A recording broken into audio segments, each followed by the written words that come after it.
Welcome, Mr. Viersen, to Environment Committee. I hope you enjoy your experience here. Welcome all to the 22nd meeting of the House of Commons Standing Committee on Environment and Sustainable Development, pursuant to the order of reference of Wednesday, February 3rd, 2021, and the motion adopted by the committee on February 17th, 2021. The committee is resuming its study of Bill C-204, an act to amend the Canadian Environmental Protection Act 1999, final disposal of plastic waste. We have government officials with us here today as requested. They will be here to answer questions during the clause by clause. As the name indicates, this is an examination of the clauses in the order in which they appear in the bill. I will call each clause successively, and each clause is subject to debate and vote. If there are amendments to the clause in question, I will recognize the member proposing the amendment, who may then explain the amendment.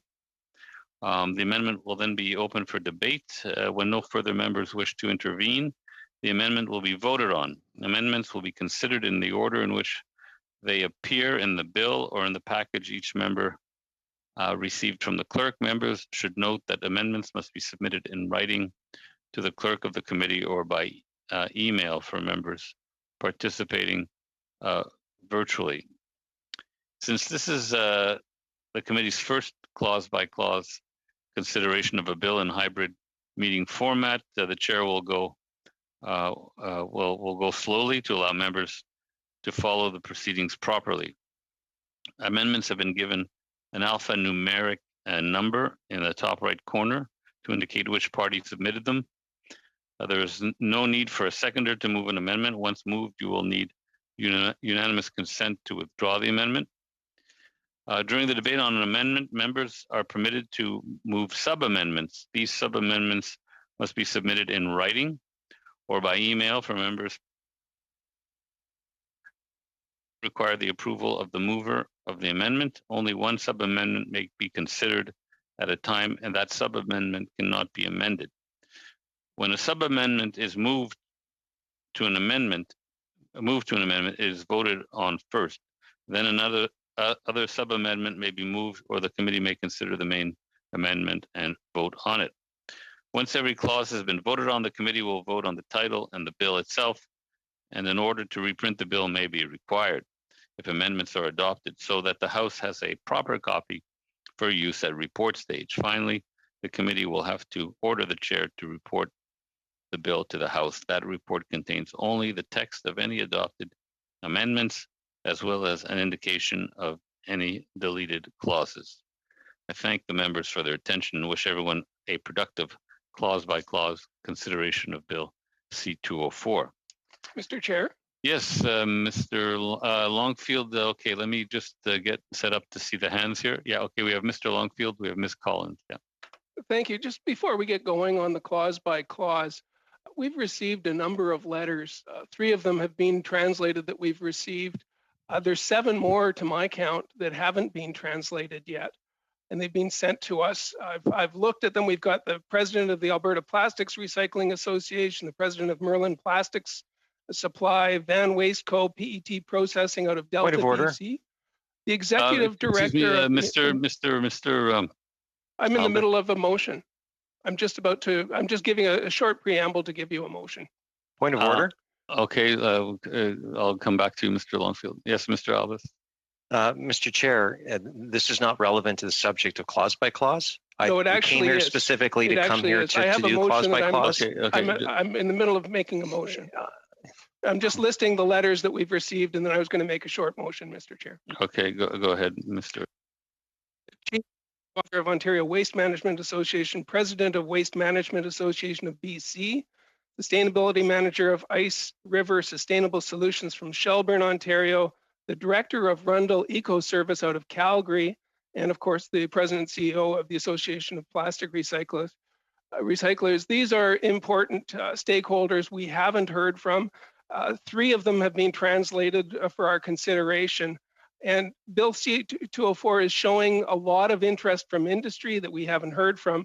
We've only had 3 of these letters translated, Mr. Chair. So I'd like to move the following, that we defer consideration of Bill C-204 to consider these submissions, that the remaining submissions be translated and distributed to members, and that we have the steering committee consider whether some of these individuals should be asked to appear as witnesses, and that the steering committee report back to the committee on its recommendations. Okay. Point of order again, Mr. Chair. Yes, Mr. Ellis. Yes, we are actually here to do the business of clause by clause, not to entertain other motions for committee business. I do think that you should find the member is not relevant to the subject at hand and should just rule this out of order so we can actually get on with the business that we are here to do I today. think this is in order, Mr. Chair. Okay, well, give me a second. We're going to go slowly today, since this is our first experience with clause by clause. So just give me a minute, please.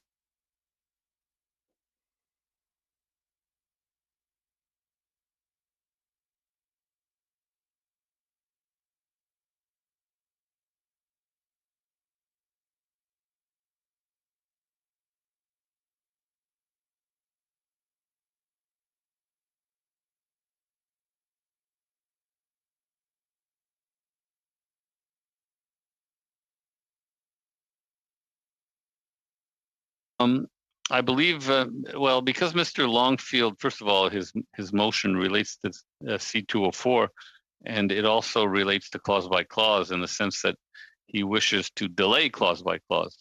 So I have to consider the motion in order. Ms. Collins? Thank you, Mr. Chair.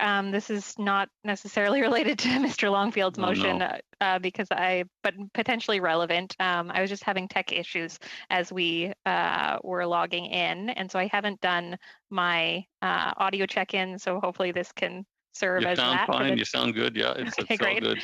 And then also we had agreed in our last meeting to start off this this meeting with a motion on the Commissioner of the Environment and Sustainable Development, and I was hoping that we could still do that. Okay, one moment, please.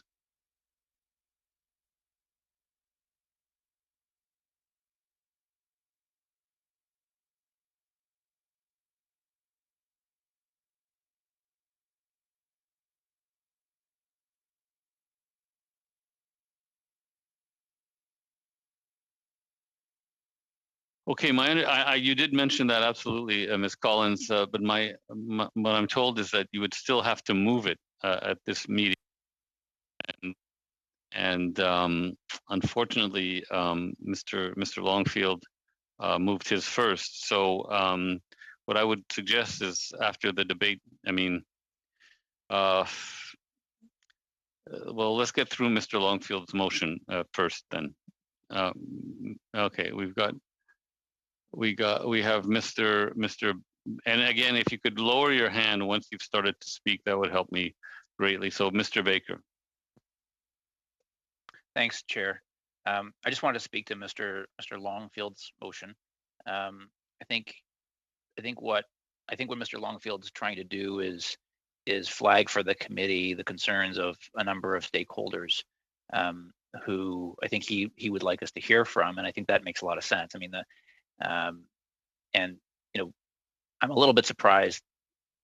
Like I'd be surprised if there was pushback on this. Let's put it that way. I hope there's not pushback, but there are concerns, from across the country, from British Columbia, from Alberta, and I think they're pretty significant and foundational concerns by industry groups, right? Which are concerned about the loss of jobs, including in Alberta and BC. And so I think some of the letters have been translated, some of them have not. We should at least have time for those letters that haven't been translated to be translated, so that we can all consider them. We've had a number of discussions at this committee and others about the importance of making sure that materials that are brought to the committee are translated. Here we have several letters that haven't yet been translated. That's not a criticism of anyone, but I'm trying to underline how important it is that we take the time to get them translated so that we can properly interpret them and consider them. But my greatest concern, of course, is the substance of what's being said in these letters, which is that businesses could be destroyed, that jobs could be lost, and I just think that that's something we should be considering before we're finalizing a bill and sending it back to the House. Thank you. We'll go to Mr. Biddle in a moment. Ms. Collins, I'm told that after we deal with this motion, you could yours. Mr. Chair, your mic needs to be lowered. Sorry about that. Did everyone hear me? Yeah, okay. So, Mr. Biddle. If it's all right, Mr. Chair, if I see Madame Posey and Mr. Albus have their hands up, I'd like to hear from them. If I'm happy to go afterwards. You can take your yellow hand down and then put it back up again. Certainly. Is it, okay, Mr. Albus? Mr. Biddle's back, but he's after Madame Posey now. Mr. Albus. Hey, thank you, Mr. Chair. I just would simply point out that we actually went through this exercise before. The Liberals actually did invite to have additional witnesses, and the witness in question said no. So, the dog ate my homework. We need more time. I know that the Liberals oppose this in the House, and they've opposed this and have tried to stall this over and over. I would like us to get to clause by clause instead of usurping the process before we actually get to it. I've done my homework. Our Conservative members have done their homework. We have amendments that have been proposed by all parties except the Liberals. This is just a blatant attempt, Mr. Chair, to stall the process. And I'm not sure why the government's doing this. Our Conservative members feel very strongly about the environment. We want to make sure that plastic waste is not being disposed of in developing countries where they have different laws or no laws. And we want to make sure that our oceans do not have plastic in it. And it seems interesting that we have MPs on the Liberal side saying this is about jobs and investments. Really, we are going to be studying their own government's proposal on plastics, which is creating a huge amount of concerns within the industry. So I really hope those arguments are also going to be heard in a few, whenever we get to the motion on plastics and the Liberal government's decision to ban certain plastics without a scientific proper process. Thank you. Merci, Monsieur Albas. Thank you. Madame Posey. I think similarly, last time we asked questions to the witnesses and we said, well, we'll have another hour of study, but this did not happen. We said we will go right away to clause by clause. During that time, I re-examined everything. I proposed an amendment. And yes, indeed, those letters that were sent, well, those that we received were already translated. And if I refer to a witness on the other study on zero emissions, some of them had documents only in French, and one of them translated everything by himself before sending it to the committee. So through that experience, I think it is up to the different organizations to do that work of translating documents. But no matter what, in those letters that we received that were already translated, we see that that people are worrying about the same things. For clause by clause study, we might be able to answer some of those questions. Thank you.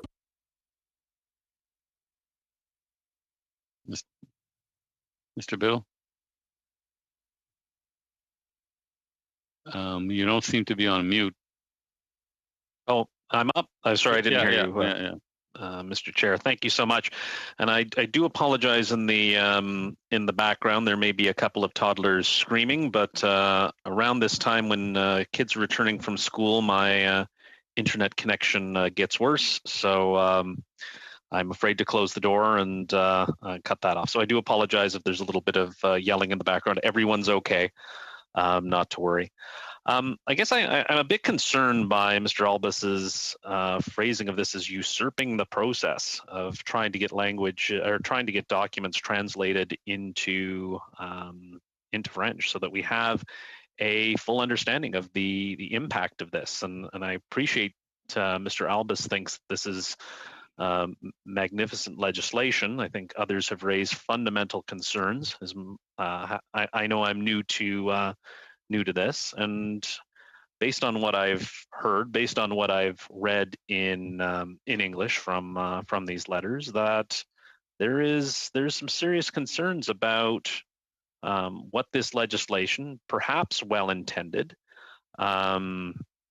perhaps, but it may have significant consequences on Canadian jobs across the country. We've said from the start, and I know Mr. Albus is shrugging, like the liberals don't care about jobs, and nothing could be further from the truth. That environmental policy and our action on climate change and sustainable development, this is about being part of furthering jobs for Canadians, furthering economic benefit, but doing so in a sustainable way, doing so in an environmental way that tackles climate change. And so I'm a bit worried that we're rushing this through. And if I remember, I know last meeting was my first meeting, and I don't know why the opposition cut short our debate. That seemed to be the first my first interaction with this. And we're just asking for a little bit more time to ensure that we have all of the information before us. I know the opposition, that's what they want. If this is really a science-based, evidence-based, shut this down, rush this through as quickly as possible. It seems coming in from the outside, it's worrying to me based on what I've read and what I've heard and the concerns that I've seen from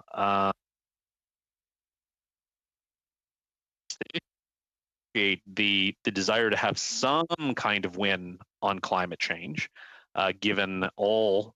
Well, I probably shouldn't say all. Given what the Conservatives have done in the past, which is very little, I can appreciate the desire to have some win on an environmental issue, but why rush that through? I appreciate owning the libs may be at the heart of it. Maybe that's the case. I hope I'm wrong. And again, I truly believe this comes from a place of genuine concern. It did receive support from other opposition parties as well, and that should be part of our discussion and thought on this issue. But if we're throwing out or ignoring, that's probably a better way to describe it. If we're ignoring experts in the field, even from Mr. Albus's own province, from my own province as well, that there may be an issue in terms of jobs. And I know people, it may be overused, the environment and the economy go hand in hand, and we've heard that a lot in question period. And but there's a truth to that. There's a significance to that. And I think everyone here wants to see good jobs. We all want better action on pollution and plastics. And I see the issue by holding off a bit so that we have all the information in front of us. It seems move forward on this. We wouldn't want to pass a bad piece of legislation that's well intended. And I'll give you an example. I remember last Parliament, Mr. Cooper brought forward a piece of legislation with respect to bail reform, and I voted for it at second reading. I thought it was based on my cursory reading of the legislation, and seemed like it was well-intentioned, it was worthy of study. We needed to move that forward and have that debate. But then we heard from expert after expert how flawed that legislation was, what a disaster it could be, and what significant impacts it could have on our justice system. And despite voting on it in second reading, we heard from Crowns, we've heard from defense lawyers, we heard from police chiefs. Yes, Mr. Albus. Just a point of he's not being relevant to the issue at hand, and I'd ask you to bring the member into order. I hear that he loves to filibuster, but Mr. Chair, this is about what we're debating, not about his prior experiences on other committees, or else we could all regale each other with stories. Well, Mr.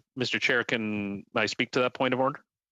Well, yeah, but I would like to bring you back to the realm of environmental policy, if possible. Well, the realm of environmental policy, Mr. Chair, and I just very briefly speak to Mr. Albus's point of order, is if I'm explaining how this exact same process worked out in another parliamentary committee in terms of how we view and how we operate things.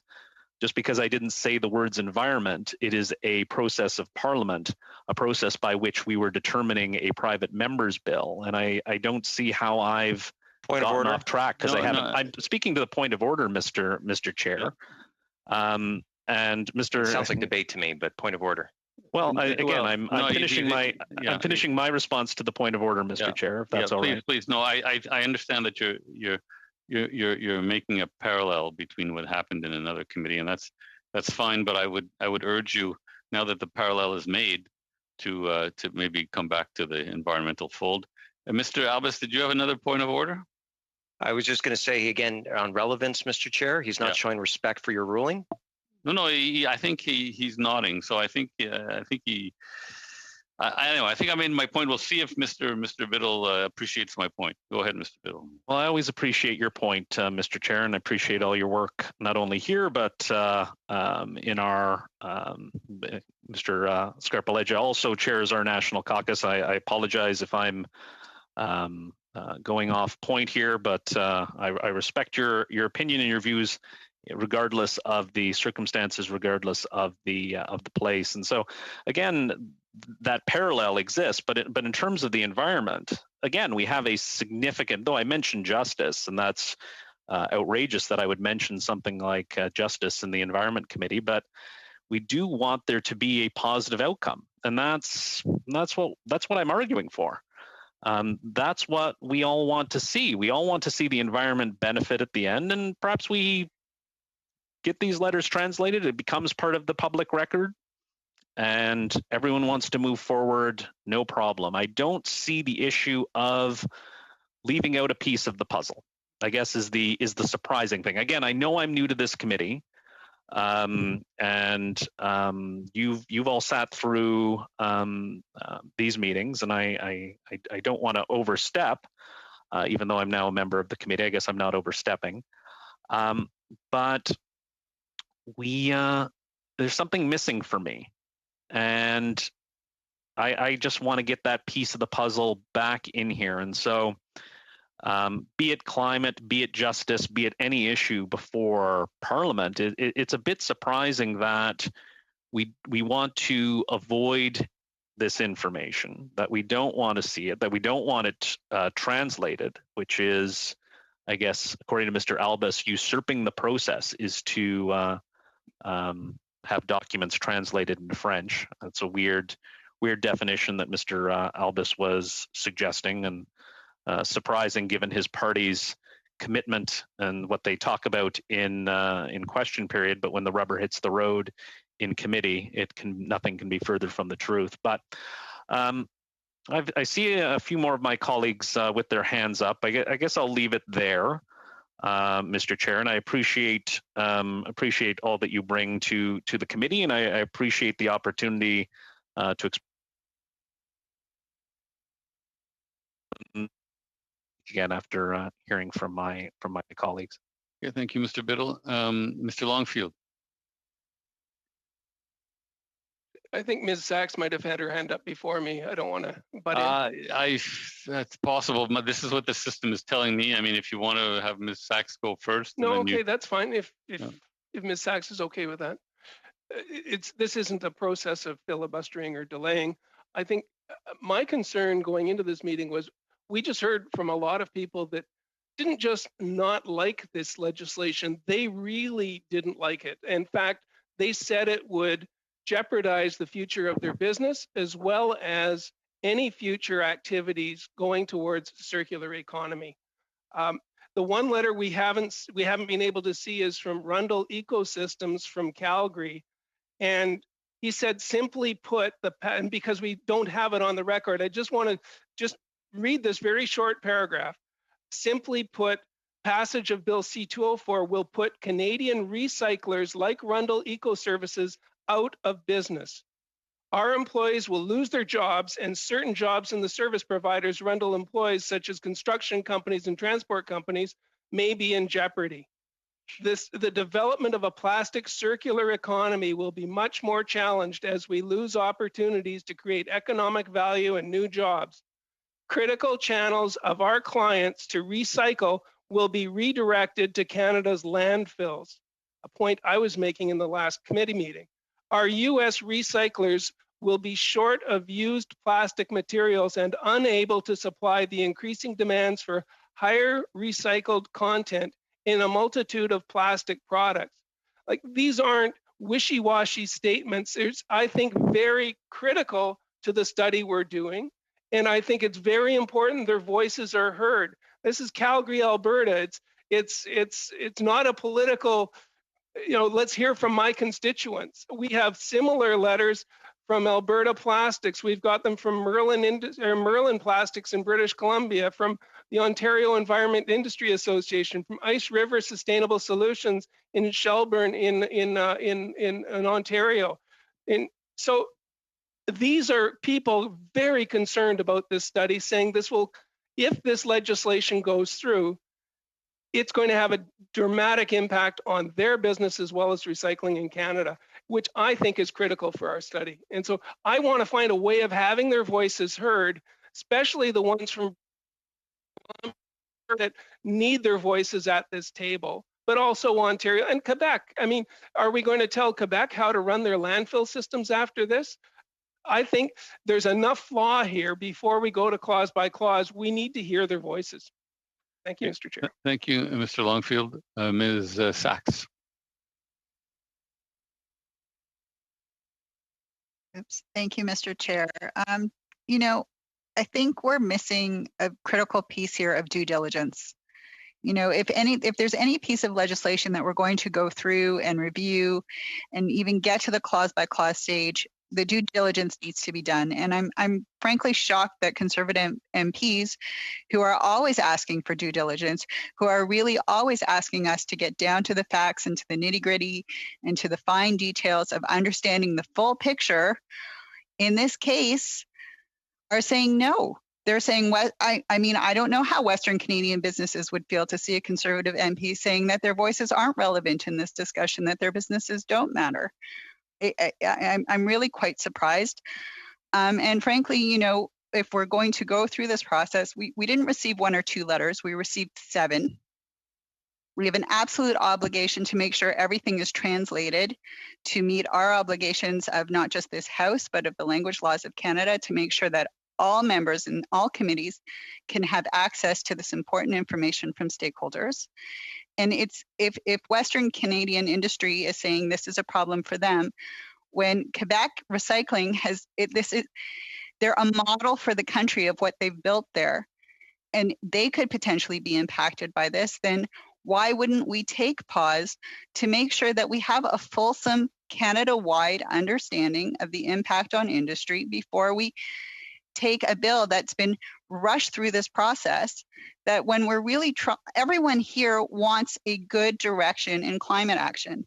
Everyone here wants proposals and legislation put on the table that helps the Canadian economy grow and thrive while we switch to a green economy. So why wouldn't we take the time to make sure that these stakeholders are heard in both official languages, that we have a clear understanding of what we're doing as we move forward? Frankly, I'm just very shocked. Thank you, Mr. Chair. Merci, Madame Sachs. Thank you, Madame Sachs. Madame Collins, and then Madame Bovie.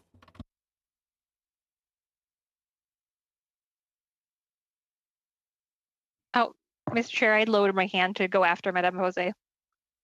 Oh, you had, and then okay, I see that. I was wondering. That explains it. Okay, Madame Posé, c'est à vous la parole. Madame Posé, it's up to you.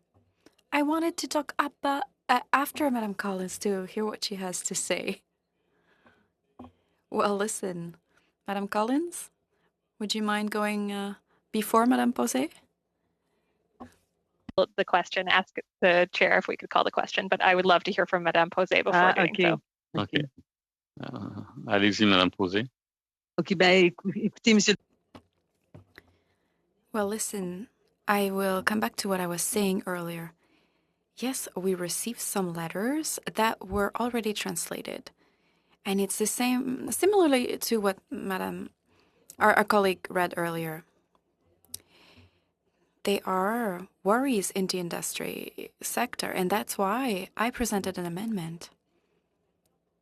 We had to do that work between those two moments. So when we talked about C204 in the committee, I think we had to do that work.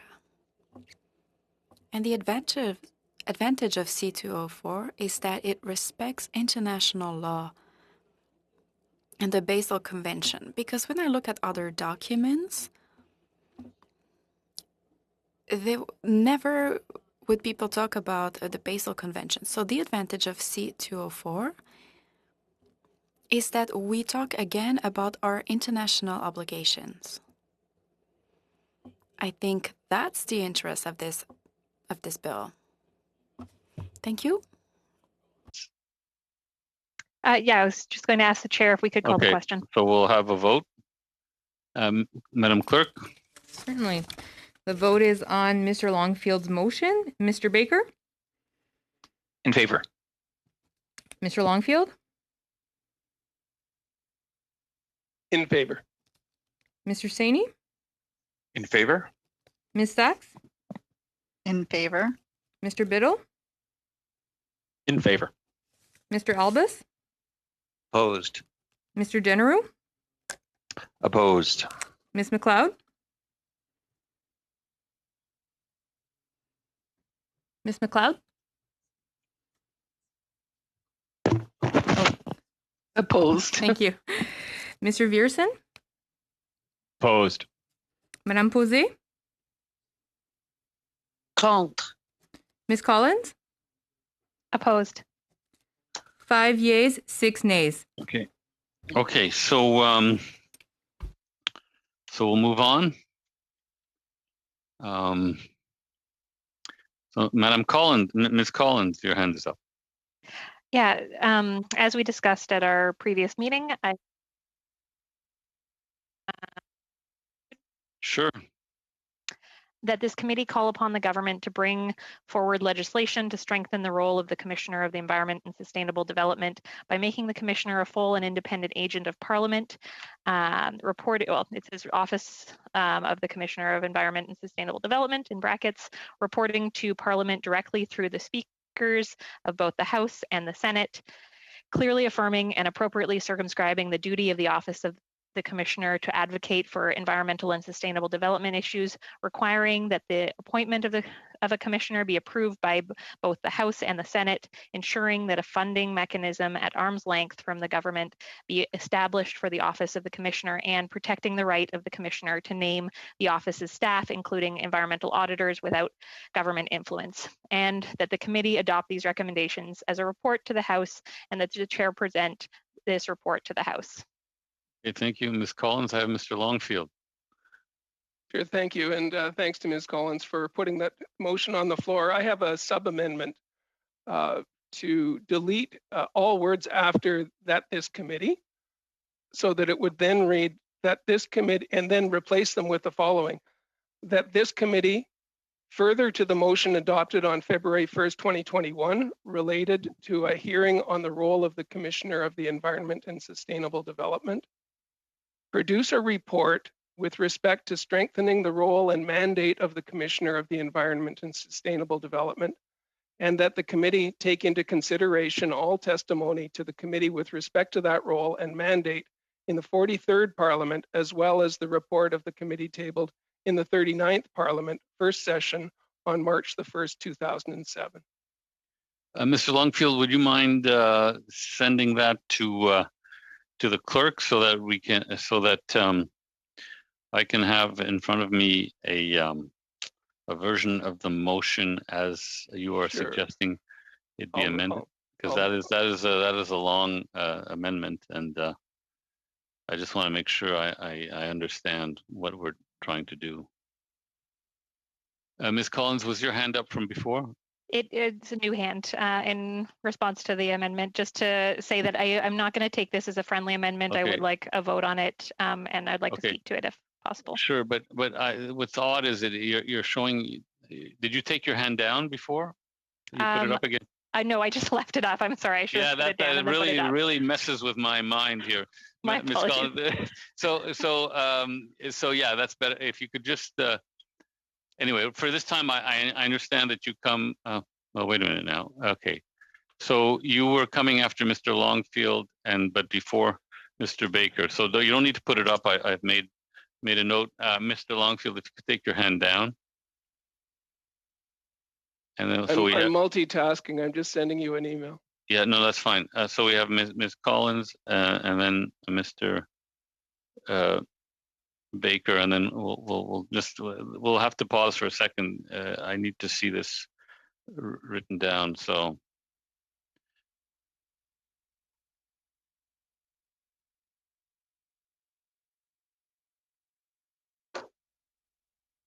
I think Mr. Longfield is sending the amendment to the clerk, who will then send it. I just send it to both you and to the clerk. Okay. Okay. Okay, but I see. Thank you, Mr. Longfield. But if the clerk wouldn't mind sending me Ms. Collins's motion with Mr. Longfield's amendment in yellow or in some color that demarcates it from the original motion.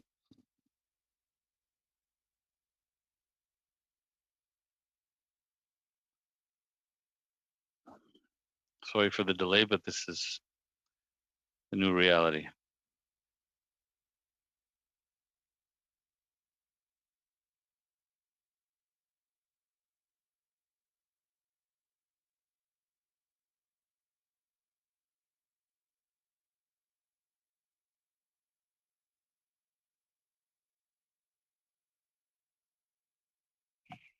I mean, I'm going to wait till I receive the wording, but as I understand it, Mr. Longfield, what you're doing is you're just saying that you would like to be considered as part of this report that we had a previous study on it, and that we could take some additional testimony in order to do the proper work to give a report back to the House.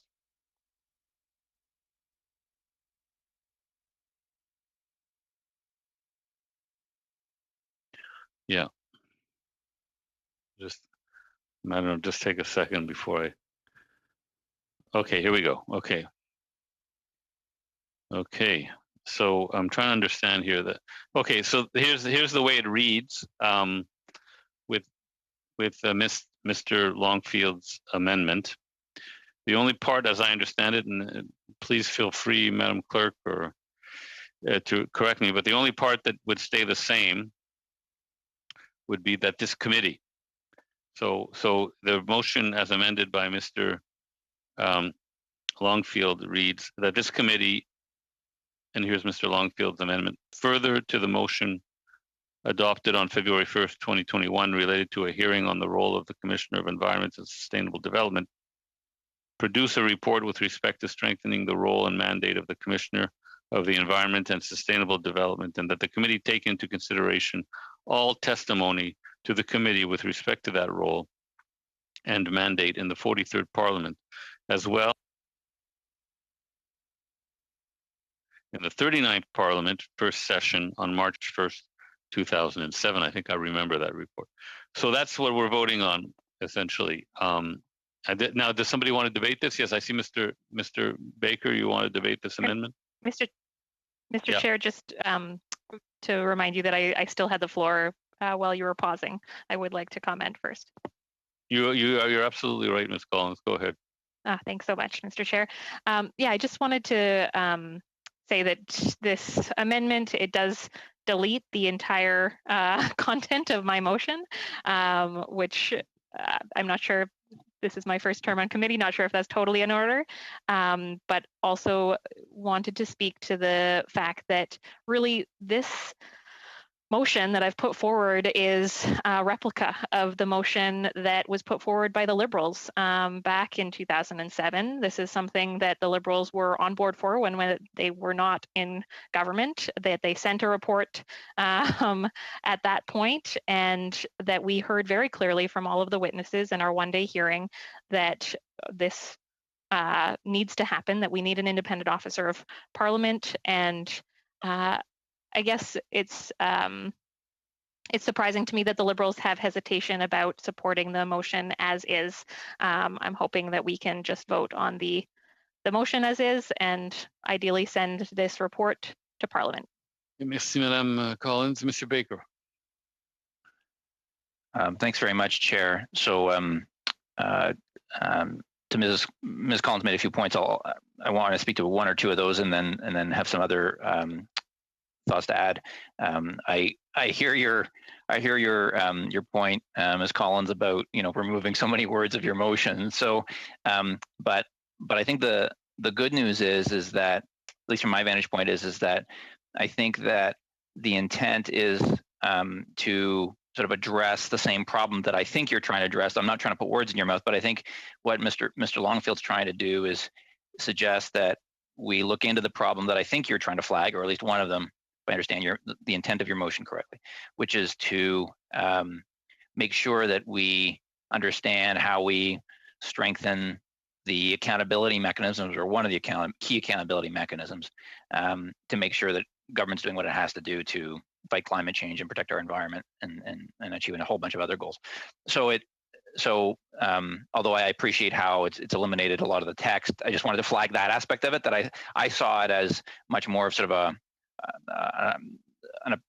a cooperative or constructive approach to trying to address the same problem that I think you were trying to address. Though I'm not trying to put words in your mouth. I know that you referenced that this is a similar motion to what was done in the past. I have to admit I wasn't around for that.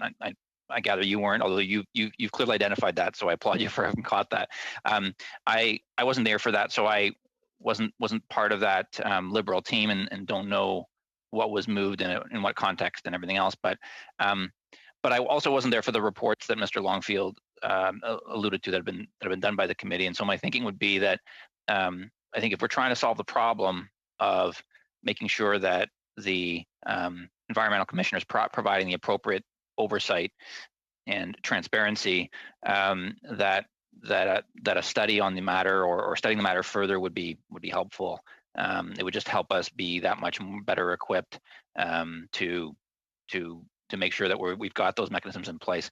So that would be my sort of key argument for supporting this. I think one of the other things that is worth keeping in mind, and I think when I think it was Ms. Hogan came and presented to us, I think it was on a couple of occasions, this issue came up, and I think one of the issues that came up was the importance of having environmental and sort of sustainable development expertise available to sort of expertise involved across all audits, and so because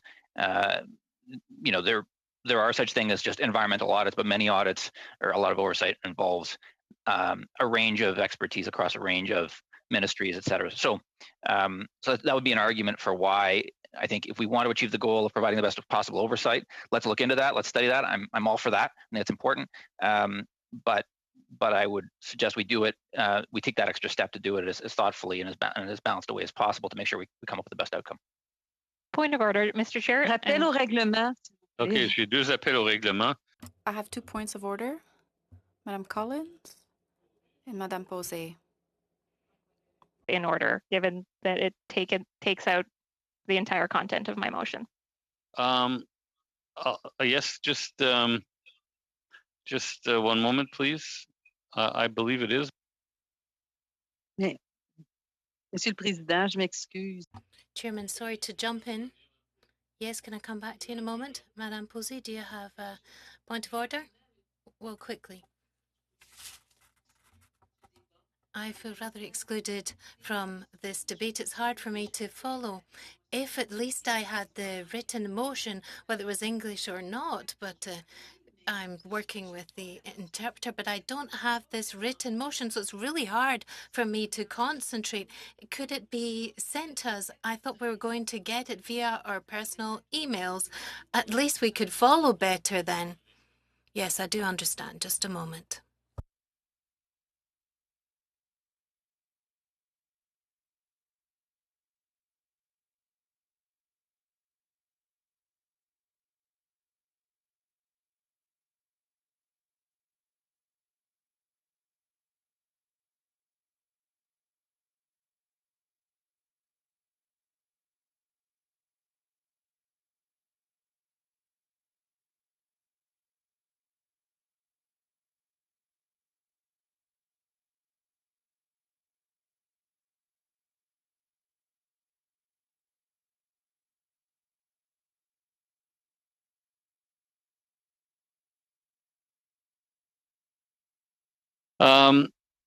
Ms. Collins, I've checked with the clerk, and I think you're right. I mean, in the sense that it's not so much the number of words that Mr. Longfield has added. It's that an amendment is meant to add to the motion or subtract from the motion to some extent. But here we seem to be totally stripping the motion of well, it's all its content. So as I said at the beginning, all we're leaving is that the committee or that this committee.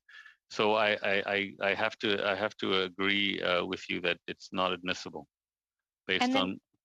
Just on Madame Pose's point, just so well, that yeah, we're going to send the motion as amended to everybody.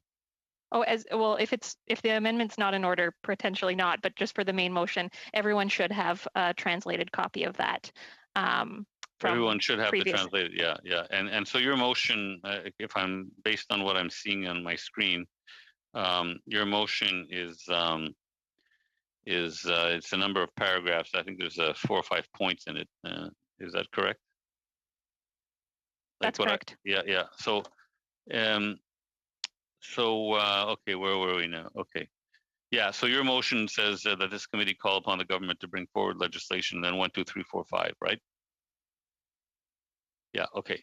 So you should receive it in a moment, but unfortunately I do have to rule it out of order based on the advice of the clerk, and I must say I see the clerk's point.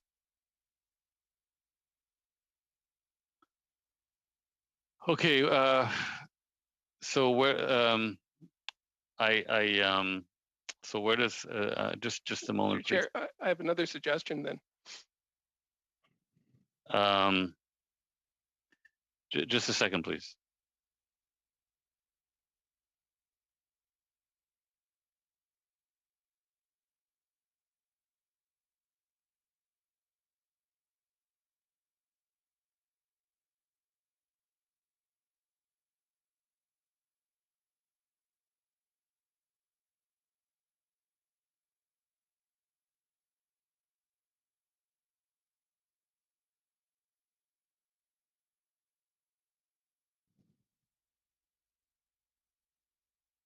Okay, Mr. Longfield, if you want to do that, you have to put your hand up and wait your turn. It is. Okay. Okay, is it? Yeah. Okay. So we'll go now on the main motion to Ms. Sachs. I had another sub amendment that. But I think you still have to wait your turn. Okay. Yeah. Sorry about that. Mr. Chair, is it possible for me to give my spot over to Mr. Longfield in an effort to try and move this issue forward? Well, I would say normally no, but Mr. Longfield comes right after you. So if you just withdraw your comments, we go to Mr. Longfield. So I'll withdraw it so that my colleague can speak. Okay, Mr. Longfield. Okay, thanks. Maybe we could change the sub amendment to that this committee produce a report for the government to consider strengthening the role of the environment, the Commissioner of the Environment and Sustainable Development, and then leaving the rest of that, including. But I think we need a report on this. We don't normally jump to recommendations without having background, and we have heard some testimony, but I think what we want to do is produce a report for the government to consider the following items. So whether that would be acceptable, and then we don't have to go through a whole translation. So are you? I'm adding the words that this committee. So you're proposing, you're submitting another amendment. Sub-amendment, yeah. Another amendment, yeah. Yeah, another amendment. Well, Je rappelle au règlement, Monsieur le Président. Point of order. I'm sorry, Chairman. I really can't follow this debate. This motion is too long. I still haven't have it. Even if I'm trying to refresh my page, there's another amendment upon an amendment. It's too much for me. Yes, I do understand, but you do have the main motion as proposed by Madam Collins. You've got that in the two official languages. Where? Well, it's not on my... It's not under my MP address or my personal address. You should have that in your package because we did include that. Madam Collins' motion is not a new one. There was notice given of that. When was it? Well, just a moment. Madam Clerk, when did you send out Mrs. Collins' motion? It's maybe hard to know. Looks like the clerk has just emailed us a recopy. I did send it out months ago, but yeah. It looks like it just arrived at least in my email address. Let me check my email now. It was sent. Ouais, Madame Posé, elle est envoyée. Yes, it was sent a notice to the motion in November, but I've just sent it to the committee again. Thank you very much. I haven't received it myself yet, I don't think. Yes, I've received it with everything deleted, but have you sent it out again, a clean copy? I haven't got that yet. Did you get it, Madame Posé? Have all the members of the committee got the original motion in French and in English? Yes, it's just come in for me. There's the chairman. So we have the motion in front of us. So, Mr. Longfield, we'd like to move another amendment, in fact, to this motion. For the benefit of Madame Posé, because I think I'm making it easier to follow by doing. Okay, but we still need. I would still ask the analyst to type in your amendment and then send it around to us so that we know what we're. It's one thing to hear it, but I need to see it. So go ahead, though, Mr. Longfield. So for the analysts, then, that this committee and remove call upon the government and put in produce a report for the government. And then at the end of that statement, take out the by, Yeah. so that it would say this committee produce a report for the government to bring forward legislation to strengthen the role of the Commissioner of the Environment and Sustainable Development, considering, and then those points. And Okay. then the report then they aren't recommendations out of nowhere. They're considered and they're part of a report. Okay, so can we just so that we all know what we're doing? Can that's a pretty simple change. So if the analyst, whoever's doing the typing over there. Point of order, Mr. Chair. Yes, Mr. Albus. I believe with regardless of intent, I don't believe there's any malintent here, but effect, he's doing the same thing that this committee, you've already ruled out of order. He's doing indirectly what he can't do directly. And I would ask you just simply to say a change of what Ms. Collins has put forward to this substantially changes the intent of the motion and should just be ruled out of order. And I would just hope that members would just simply let Ms. Collins have a vote on it. And so we actually can get on to the business that is actually on the committee docket today, which is C204. Thank you. I'm still going to ask the analyst or the clerk to send us a typed version of the motion as amended or as ruling, Mr. Chair. I'm going to get to that, but I'm still going to ask for the. I can't rule if I can't see. So I'd like to see the text with Mr. Longfield's changes in red or something, and I'd like that sent to the members of the committee, and then we can make a ruling on it. He's taking an NDP orange and making it into a Liberal apple. That's a substantive change. Your point's made clearly. So if we could just do that, if we could just send it around so that we can all see what Mr. Longfield is proposing.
So the clerk is going to send that around, and the parts that Mr.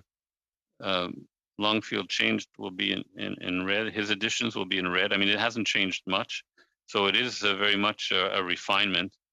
It's not a total negation of the ideas in Ms.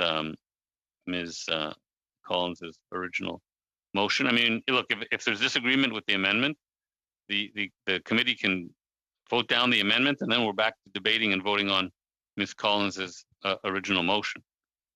So I don't think it's out of order, to be honest, but I'll wait till you all get a written copy, and then we have more speakers, but that doesn't prevent us after the speakers to vote on Mr. Longfield's proposal, and if it's defeated, we're back to the original motion.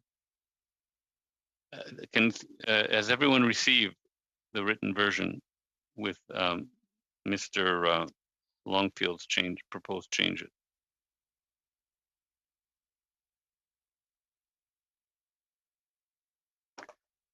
Let's see. Yeah, here it is. I think. Well, Mr. Longfield sent me something, but it doesn't seem to be what. No, it's not what you read out, Mr. I don't think. Well, as I understand it, it's that this committee, produce a report for the government to bring forward legislation to strengthen the role of the Commissioner of the Environment and Sustainable Development, and considering making etc. And it all follows. This is what, Yeah, anyway. that's fine. Yeah, so this is what the clerk has just sent it.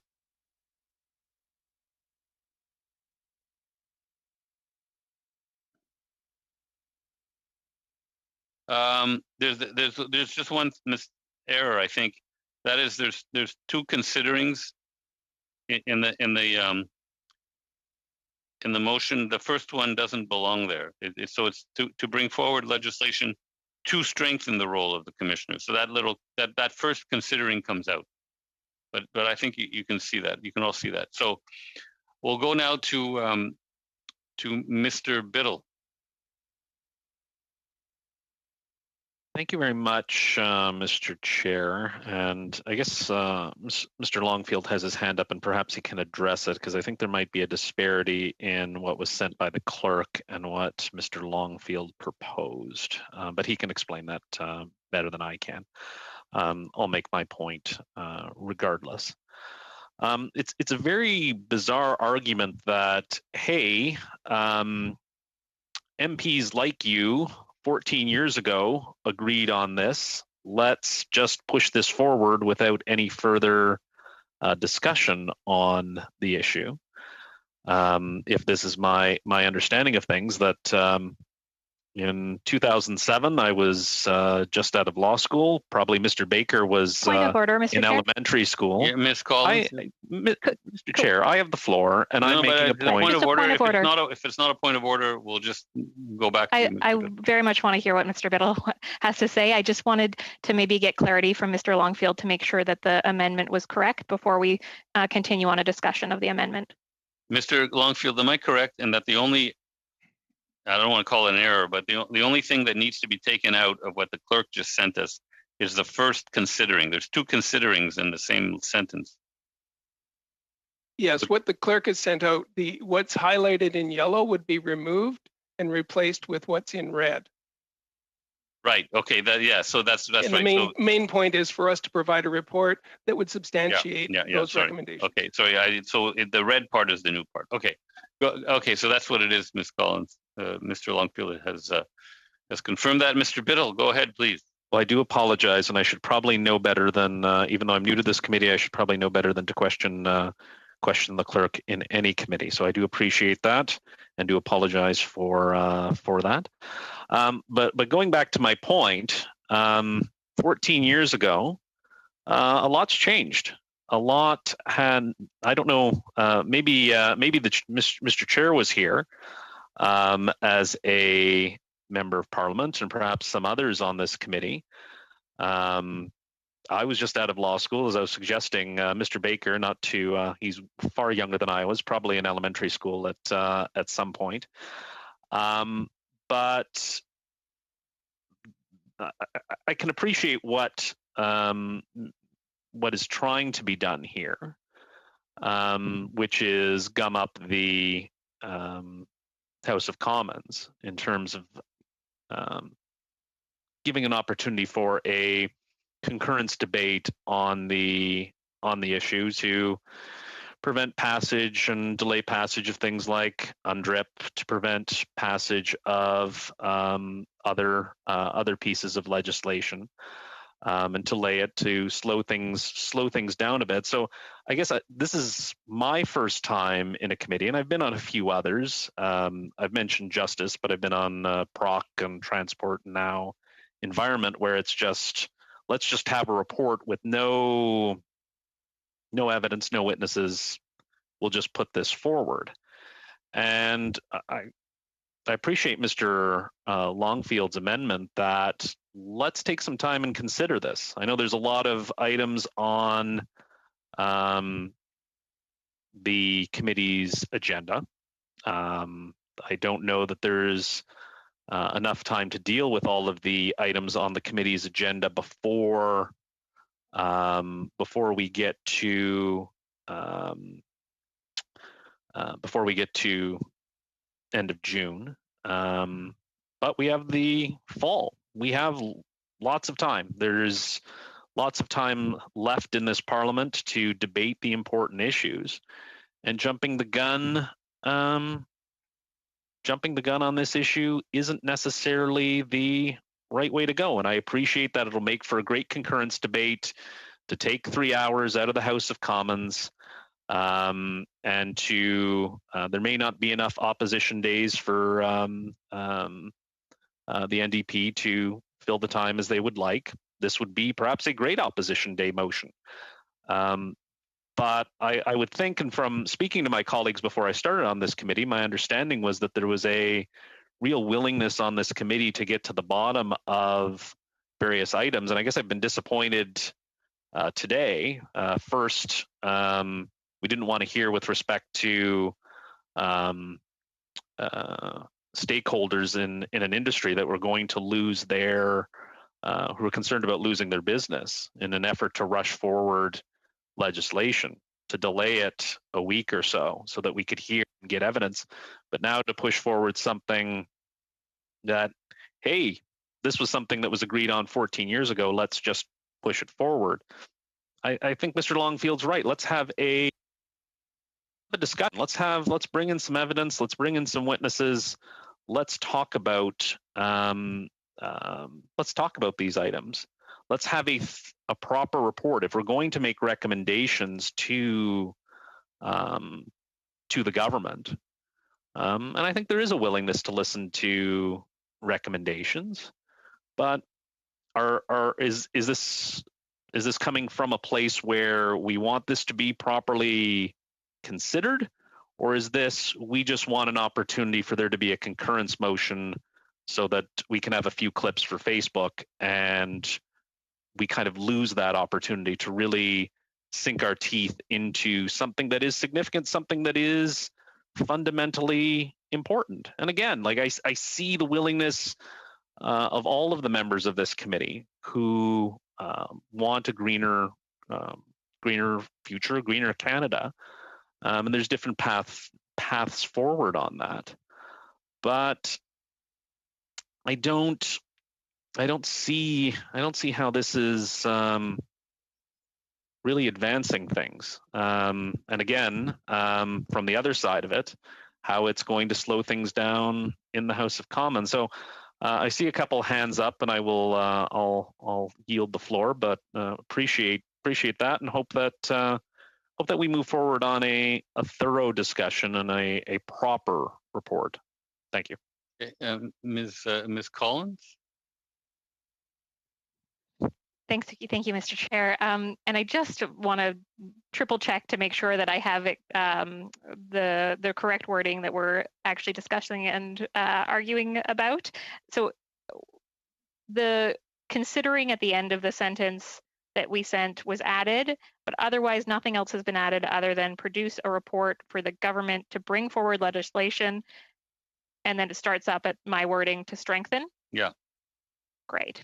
Okay. And then maybe I would love to just go to a vote, and so that we can get on with committee business, but I see Mr. Longfield has his hand up still. So if we can call the question as soon as possible, that would be great. Okay. Yeah, and I just have a brief intervention. I love the word "great" in that last sentence. I think really what we're trying to do. Just a moment, Mr. Longfield, please.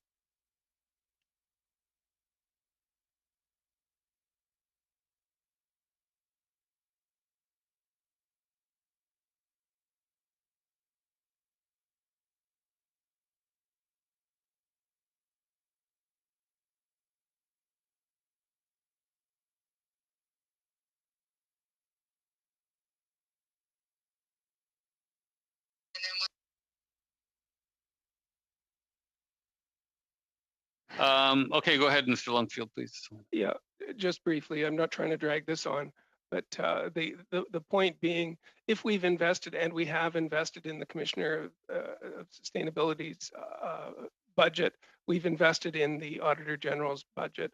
They have both said they think that they can get expertise in.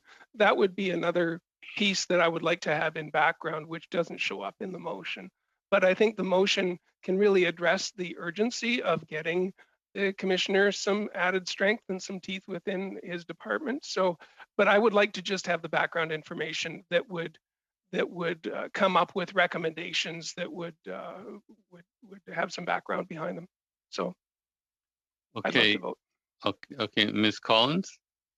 Just quickly in response to the comments that have been made, we had background. We've had the environmental commissioner as well as the Auditor General here twice. We've had reports. We had a report in 2007. We've had another hearing. The witnesses have clearly articulated that this is needed. I am so confused as to why the Liberals, who supported this up until they formed government, I guess, and now maybe are hesitant about being held accountable, are wanting to delay, wanting to push it back, and not actually wanting to make a decision on this. So I hope that we can vote and get on with this. Okay, so well, we have okay, Okay, Ms. Collins, can you take your hand down there, please? And Mr. Longfield, is this a new? Yeah. Okay, Yeah. go ahead. Just in response, we have heard all of that, and yes, we have spent some time on this, but it doesn't show up in this motion. And all I'm asking for is to follow normal committee procedure of having a report along with recommendations, not just recommendations without referring to anything that we've heard from. Like, where did we come up with this? Was it 2007, or was it something that's changed between now and then? I would just rather have a report with recommendations the way we always do. Okay, if you could take your hand. Okay, Mr. Biddle. Again, just to address the point there, I'll take my hand down there, Mr. Chair. To address the point, this is quite unusual, and have to agree with Mr. Longfield that if there has been evidence in that this committee has heard in this session of Parliament, let's do a proper report. This is, I guess I haven't seen it, and that doesn't mean it doesn't happen all the time. Perhaps I'm not paying enough attention, but my practice in the committees I've been on, and maybe it's different than this committee, is we hear evidence, we compile that evidence, do a report, and then submit that report to Parliament rather than just a quick motion in order to produce a concurrence report at the end of the day so that we can slow down the House of Commons on fundamental issues. And that's debate that can happen on other issues. If I can appreciate that this may be a great opposition day motion for the NDP.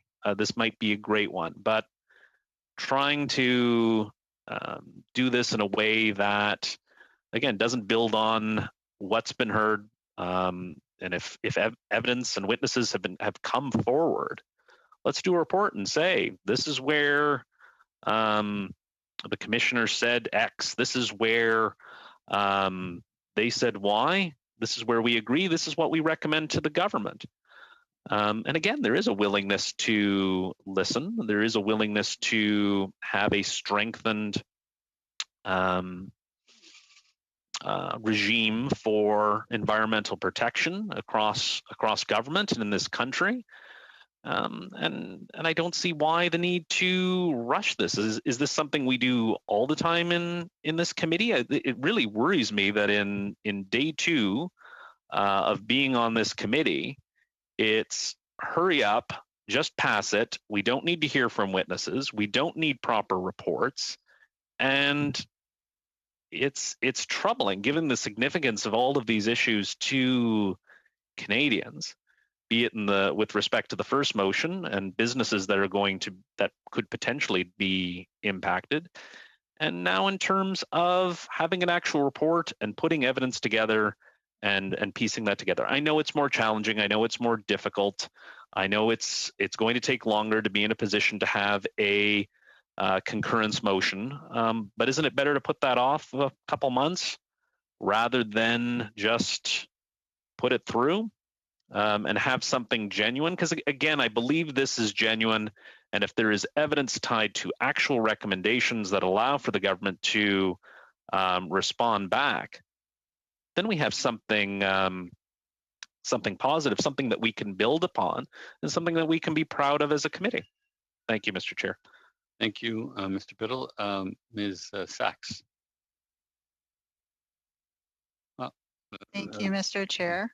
I'll try and keep my comments brief because I know there's an interest by Ms. Collins to move ahead.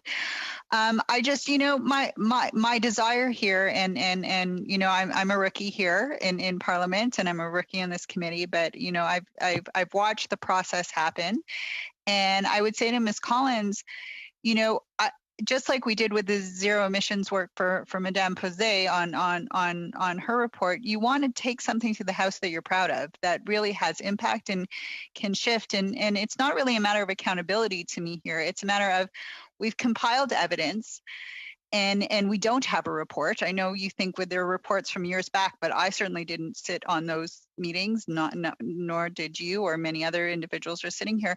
Let's put something forward that makes sense so that it has impact when it gets to the House, rather than a backing and forthing. I'd like to see some of the things that you've suggested in your motion. These pieces are important. The accountability piece is, my constituents have talked to me about how important accountability is for them. And you're better served in the House with a motion that has a report to back it up. It's not about stalling here. It's about doing the process and the good work that comes to the House to have impact. And that's why I'm here. And I really do want to support conceptually what you're trying to move forward. But the strength comes with the material and the recommendations behind it, rather than, a fast and dirty, throwing a motion down and sending it through. And I feel, I'm a fan of substantive work. I like to be proud of what I put my name on when it goes forward into the House, and I would hope for that too. So that's really what we're trying to do here, rather than just copying and pasting and saying, well, you said this then and let's do it now. Well, certain principles of what you're putting forward still matter now, absolutely.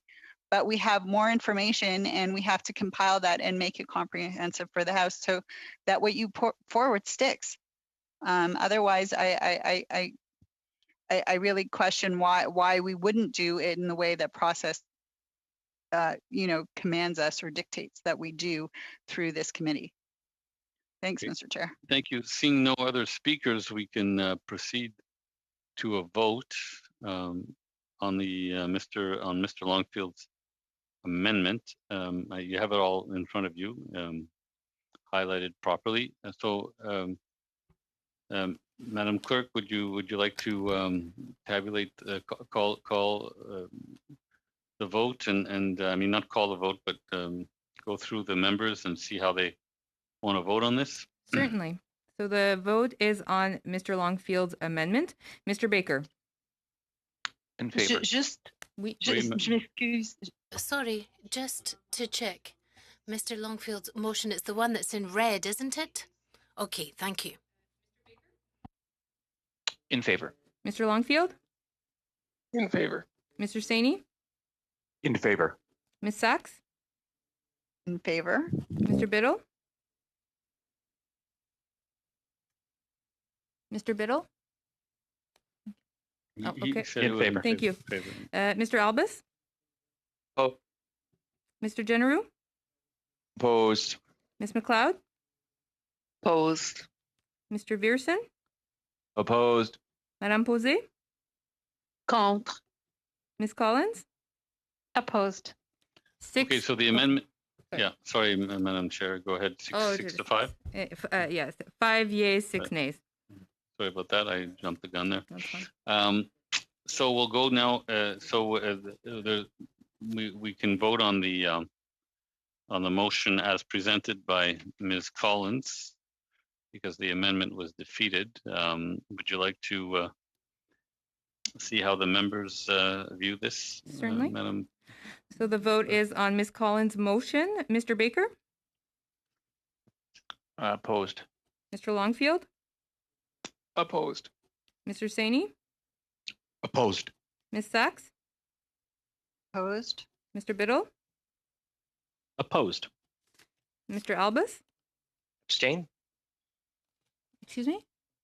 Abstain. Abstained, okay. Mr. Generou? Abstain. Ms. McLeod? Abstain. Mr. Viersen? Abstain. Madame Posé? Pour. Ms. Collins? In favor. Okay, we have 2 yeas, 5 nays. So the motion is defeated.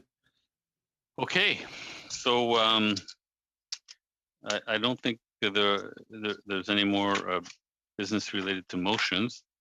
So I guess that means we can go to clause by clause. So let's get ourselves organized for clause by clause. So we have we have, so essentially what I'm doing is I'm seeing if we agree with clause 1 as it appears in the bill. Let me just find the bill here. Yeah, here we go. Here we go. So clause 1 in the bill, do we, how do we view, Mr. Longfield? Mr. Longfield? I almost didn't unmute myself. I'm troubled. I'm glad that we're moving forward into clause by clause, but I'm troubled that we're missing out on the voices that we've received. Richard Cito from Rundle Eco Services was the example I brought forward to try and have his voice heard at our committee, and we're not hearing his voice. And we don't have a translated copy. But I think it's really important to hear his voice. He represents a lot of voices in Alberta. And so I want to tell you what he said. That Rundle Eco Services appreciates the opportunity to provide its brief on concerns regarding Bill C-204. Rundle is a small business operating in Alberta and a member of the Alberta Plastics Recycling Association. We endorse their comments as laid out in their briefing submitted to the committee. Unfortunately, as I said, these hadn't been translated. So we can read it so that we can get the translation that Rundle does not support in any way whatsoever the export of plastics to other countries as a means of plastics disposal. In this brief, we wanted to describe what the passage of Bill C-204 will do to our small business, which will be reflective of what will happen to many other small businesses engaged in plastic recycling in Canada. Rundle collects plastics from major petroleum producers in Canada. Our clients do have a cheaper option and can dispose of the plastics directly to landfill. However, they choose Rundle because of Rundle's commitment to ship plastics to recyclers who will transform the recovered plastic into feedstock for producing other products. Furthermore, our clients desire to kickstart a circular economy while fulfilling their environmental stewardship duties. Since inception, our company largely depends on exporting our plastic commodity, with most of it going to the United States and a lesser amount to Asia. Rundle continues to search out Canadian recyclers, but there are few takers for our type of plastics. The acceptance of used plastics is challenging. Typically, a recycler producing recycled plastic feedstock needs to be located close to other major manufacturing hubs. Those recyclers, based on their customers' needs, take only certain types of used plastic and certainly not all plastics.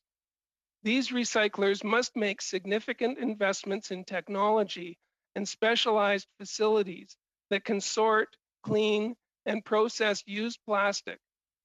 A high level of plastic throughput is mandatory to achieve economies of scale and create value. Most of this infrastructure for Rundle exists only in the United States. Since Rundle started shipping used plastic to the USA years ago, each individual load is scrutinized by US Customs and Border Protection. The loads were admitted only because their end use is for feedstock for a specified recycler. We further note Canada has ratified, along with 170 other countries, the recent amendments to the Basel Convention. Specifically, new entry B3011 in Annex 9 allows for cross-border movement of non-hazardous plastic waste that's only bound for recycling that will be performed in an environmentally sound manner. Bill C-204 wants to prevent plastic waste from being exported. However, this prevention already exists as mentioned. We're all concerned that Bill C-204 is redundant and will cause further confusion. Simply put, passage of Bill C-204 will put Canadian recyclers like Rundle Eco Services out of business. our employees will lose their jobs, and certain jobs of the service providers Rundle employs, such as construction companies and transportation companies, may be in jeopardy. The development of a plastic circular economy will be that much more challenged as we lose opportunities to create economic value and new jobs. Critical channels for our clients to recycle will be redirected to Canada's landfills. Our US recyclers will be short of used plastic materials and unable to supply the increasing demands for higher recycled content in a multitude of plastic products. So he concludes, Rundle appreciates the opportunity to present its concerns to the committee. We are available to answer any questions the committee may have about our submission. Yours truly, Richard Cito, Director of Rundle Eco Services Limited. This is what I was saying when we had our initial debate. There are letters upon letters, and they all say the same thing. This legislation is dangerous for their businesses, will not help us recycle, and in fact, anything in this legislation that could be considered positive already exists in agreements that we've already signed as a country. So based on that, clause 1, I can't see passing because it is going to hurt Canadian businesses and not get us to the objectives of recycling that we all want. Okay, thank you, Mr. Longfield. If you could take your hand down. We go now to Mr. Baker. Thanks very much, Chair. So I wanted to also highlight concerns raised by folks in the recycling industry. In this case, I wanted to cite the concerns raised by the Alberta Plastics Recycling Association. I'm not going to read the entire letter. You all have it. I just want to highlight some of their concerns. They say, we are aligned with our colleagues at the Chemistry Industry Association of Canada in our assertion that Bill C-204 will bring great harm to the industry while detracting from our efforts to build a circular economy and increase opportunities for plastics recycling. So when I hear that, that's very concerning. So I read on, and I'm not going to read the entire letter. But here's another piece. It is important to note that despite best of intentions, the current sorting infrastructure and technology systems in place at Canada's recycling facilities do not allow for completely pristine, so clean and fully sorted bales of plastic to be sent for recycling. What this means is that bales of plastic destined for recycling will include materials that end up for final disposal in the US. This bill could hamper the effort whereby mixed bales are sent to various facilities with different sorting capabilities across North America. So that's speaking about how the bill would prevent that ecosystem from functioning. And then I want to read on. In addition, because of the absence of any definition for final disposal, this bill fails to recognize what may be destined for final disposal in Canada could potentially be used by companies for manufacturing in other jurisdictions. Since we lack infrastructure for advanced sorting, Canadian companies may send plastic bales to other locations because of equipment or technologies they have in place. It's not unusual for bales to go through primary and secondary sorting at different facilities in North America.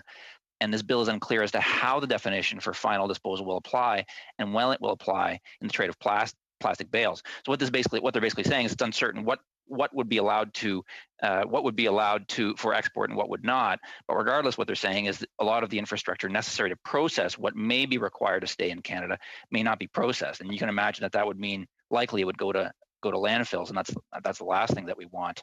And then I think I'll just near the bottom they talk about Bill C-204 does not represent the interests of our members who provide plastic recycling solutions in support of Alberta and Canada's objectives to advance a plastics circular economy.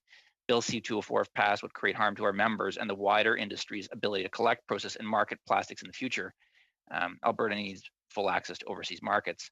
And so all this to say, I think what the folks at Alberta Plastics Recycling Association have highlighted as a number of concerns.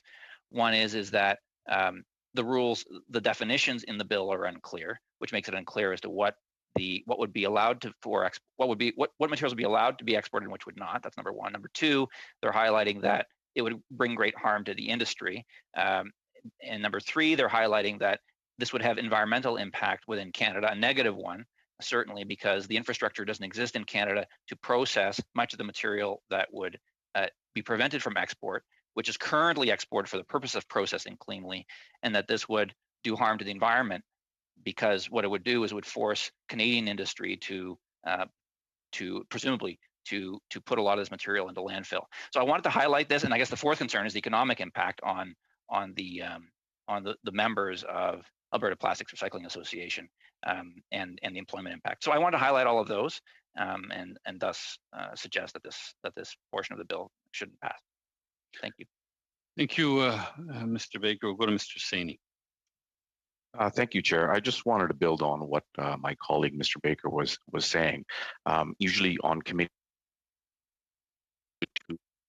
strongest letters are against the passage of this bill, and they are from people who are widely connected in the industry, have investments in the industry, probably know the industry better than us.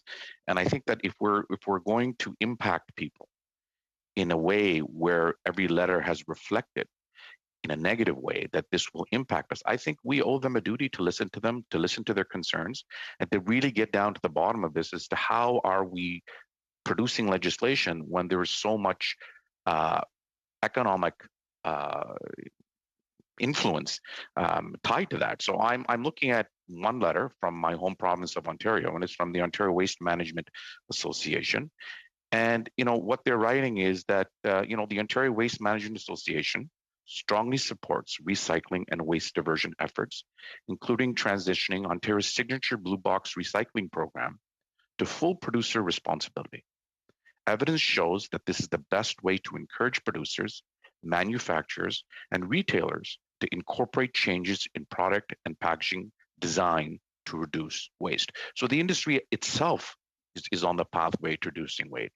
They go on further to say, policies to encourage waste diversion and material recovery here in Canada are far more beneficial to our country's circular economy and the environment than an outright ban on waste export. There is considerable potential for increased capital investment and job creation in the recycling sector through producer responsibility requirements for end-of-life management of plastics, as well as economic benefits by stimulating the development of markets for recycled materials. An outright ban on the export of waste materials that contain certain types of plastics will have a significant cost impact on waste management companies and municipalities. So he's now talking about the legislation affecting municipalities and ultimately affecting provinces who regularly transport a range of materials for recycling Canada-US border. To overstate the negative impact on Canada that would result from the type of waste export ban that is being proposed in Bill C-204. Many of the plastics listed in Schedule 7 of Bill C-204 are normally found in solid waste that is routinely transported from Canada to the United States for disposal. The disruption to this cross-border waste flow would greatly exceed the physical capacity of disposal sites in Canada to manage these volumes.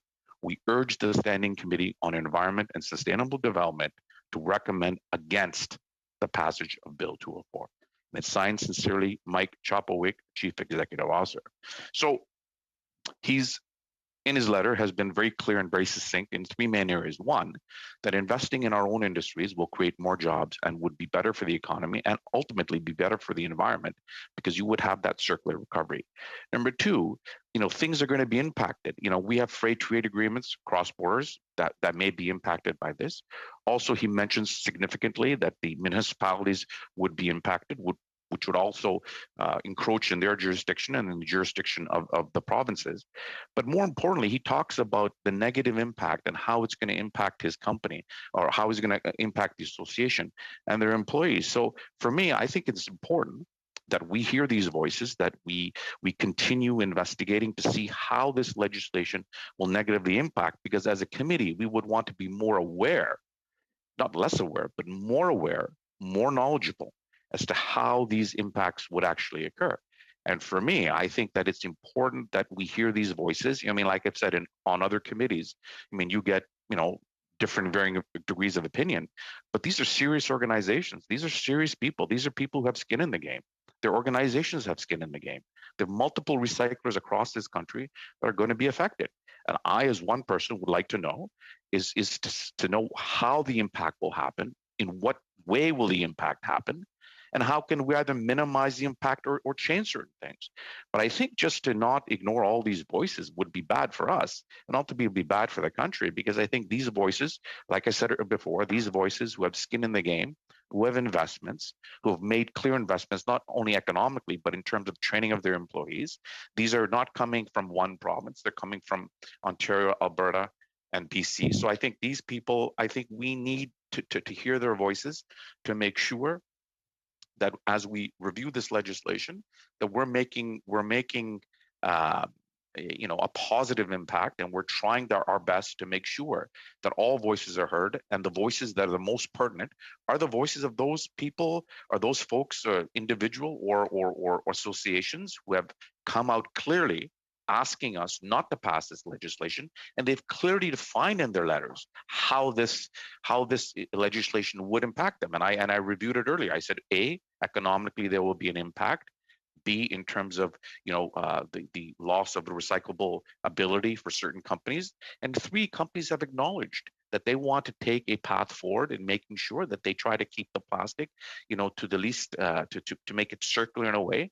And they have also defined that going in that direction would actually be good for the environment, would be good for the economy, and jobs would be produced.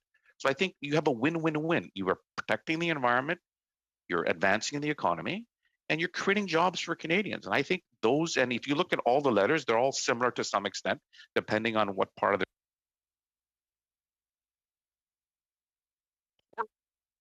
that we take the time to analyze this in a way that reflects their worries, but also encourages us to be more aware, more responsible, and ultimately produce legislation that's going to be effective and not have a negative impact on those people who are currently working to reduce waste. And so, Mr. Chair, that's all I have to say. Okay. Can you lower your hand there, Mr. Saini? Madame Posé, vous aviez... Madame Posé, you raised your hand, but I think you lowered it. So we'll continue. Madame Sachs. Thank you, Mr. Chair. I'd like to share, to continue with what my colleague, Mr. Saini shared, and as well as Mr. Longfield, about the letters we've received from the industry. I have one here from Ice River Sustainable Solutions, another, industry leader here in Shelburne, Ontario, and they say the same things that we've heard from other letters that we've received about the impact on the circular economy, and not just the circular economy within Canada, but also in terms of our relationship with import and export with the United States.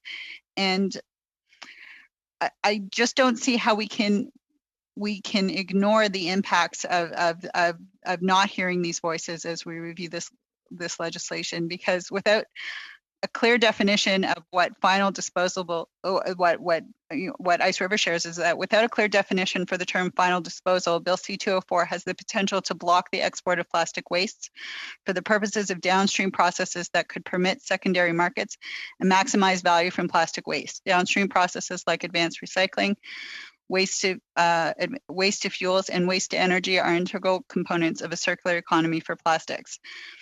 Given the absence of any definition for final disposal, this bill fails to recognize that what may be destined for final disposal in Canada could potentially be used by companies in other jurisdictions. Since we lack infrastructure for advanced sorting, Canada may send plastic bales to other locations because of equipment.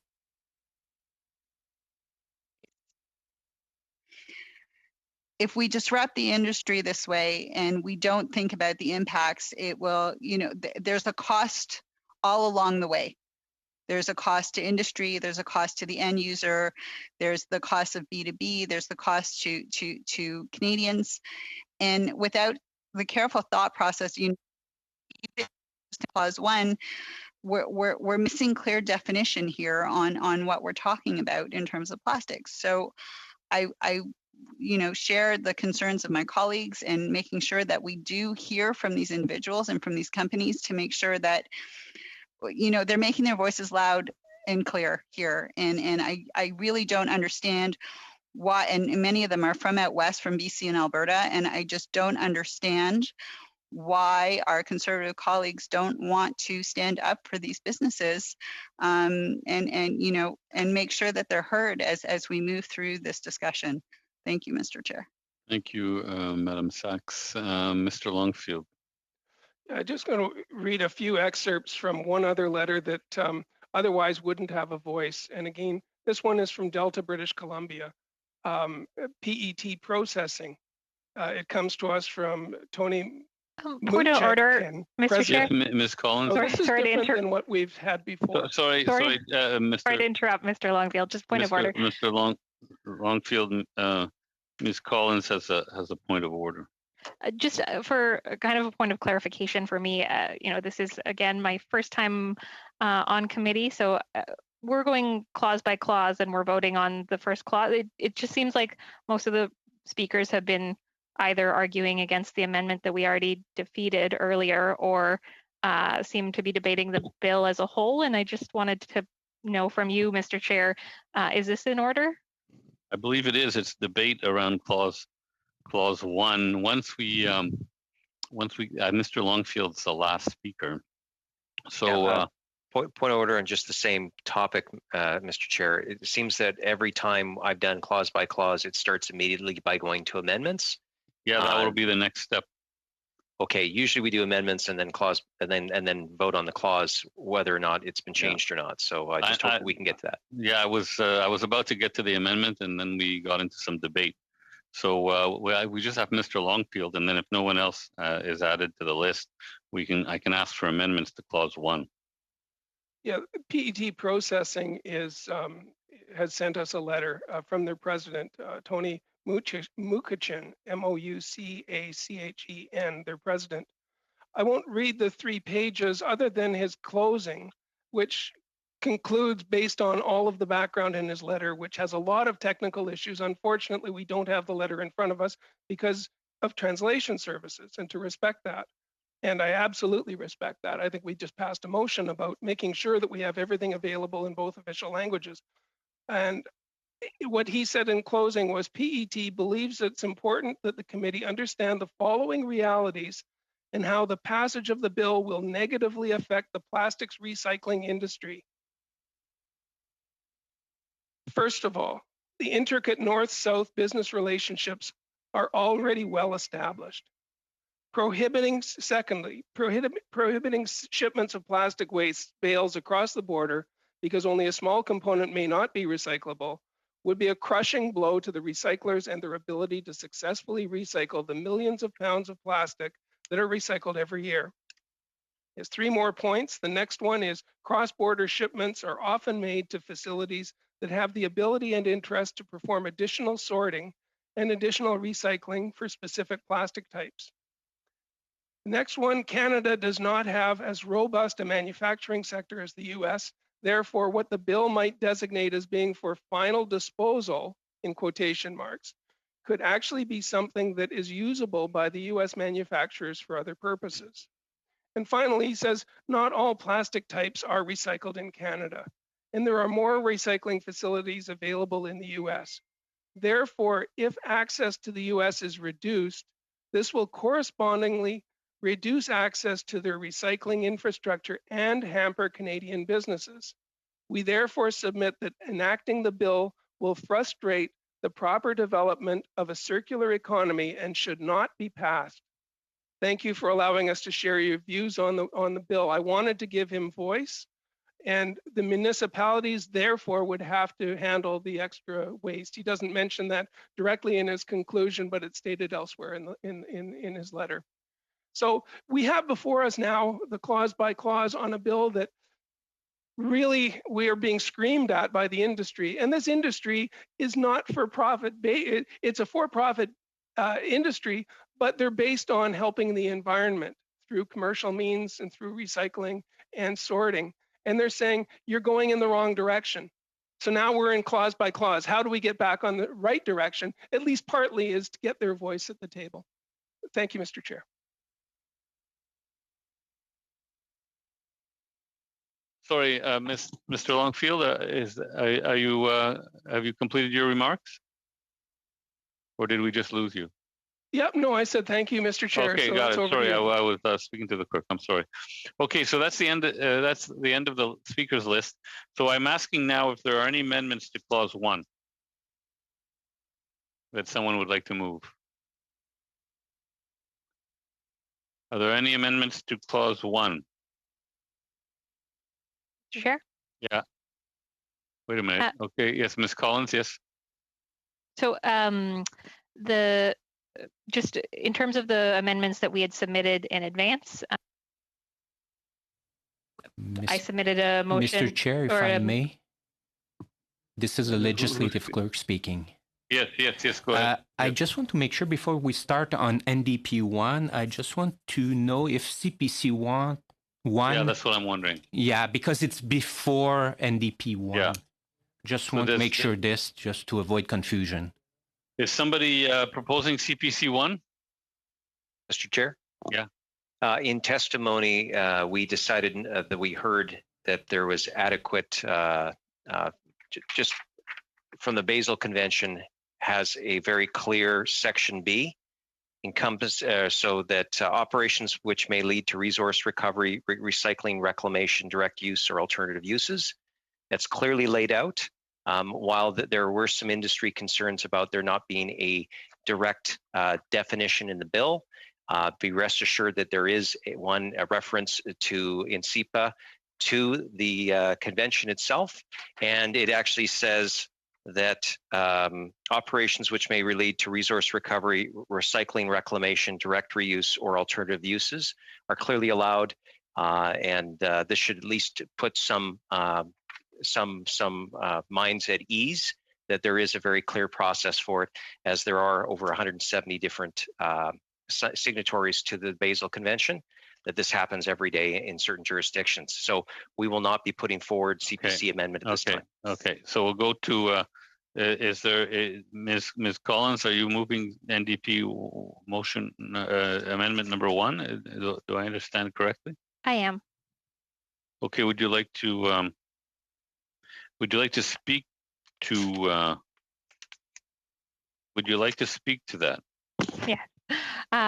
So the intent behind this motion is to align the language in the bill with the Basel Convention. Other countries have done this, in line with our commitments in the Basel Convention. We want to ensure that we are not shipping waste to companies or to countries rather that do not have the infrastructure to deal with them. But also an important piece of this amendment is that it specifically talks about the amendment that Canada hasn't ratified, specifically around the waste for special consideration, and that is an important gap in this bill that needs to be strengthened. So I hope that I will have the support of the committee to move with this forward. Okay, I have Madame Posé, then Mr. Longfield.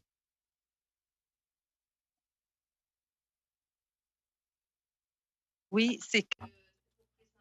Yes, I wanted to present my amendment. Is that okay? No, I don't think we're quite there just yet. For the moment, we're debating the first amendment from the NDP, actually. Well, clause 1, I've got an amendment on clause 1 as well with an addition to 1.4. Okay, we're taking one at a time. Mr. Longfield, therefore.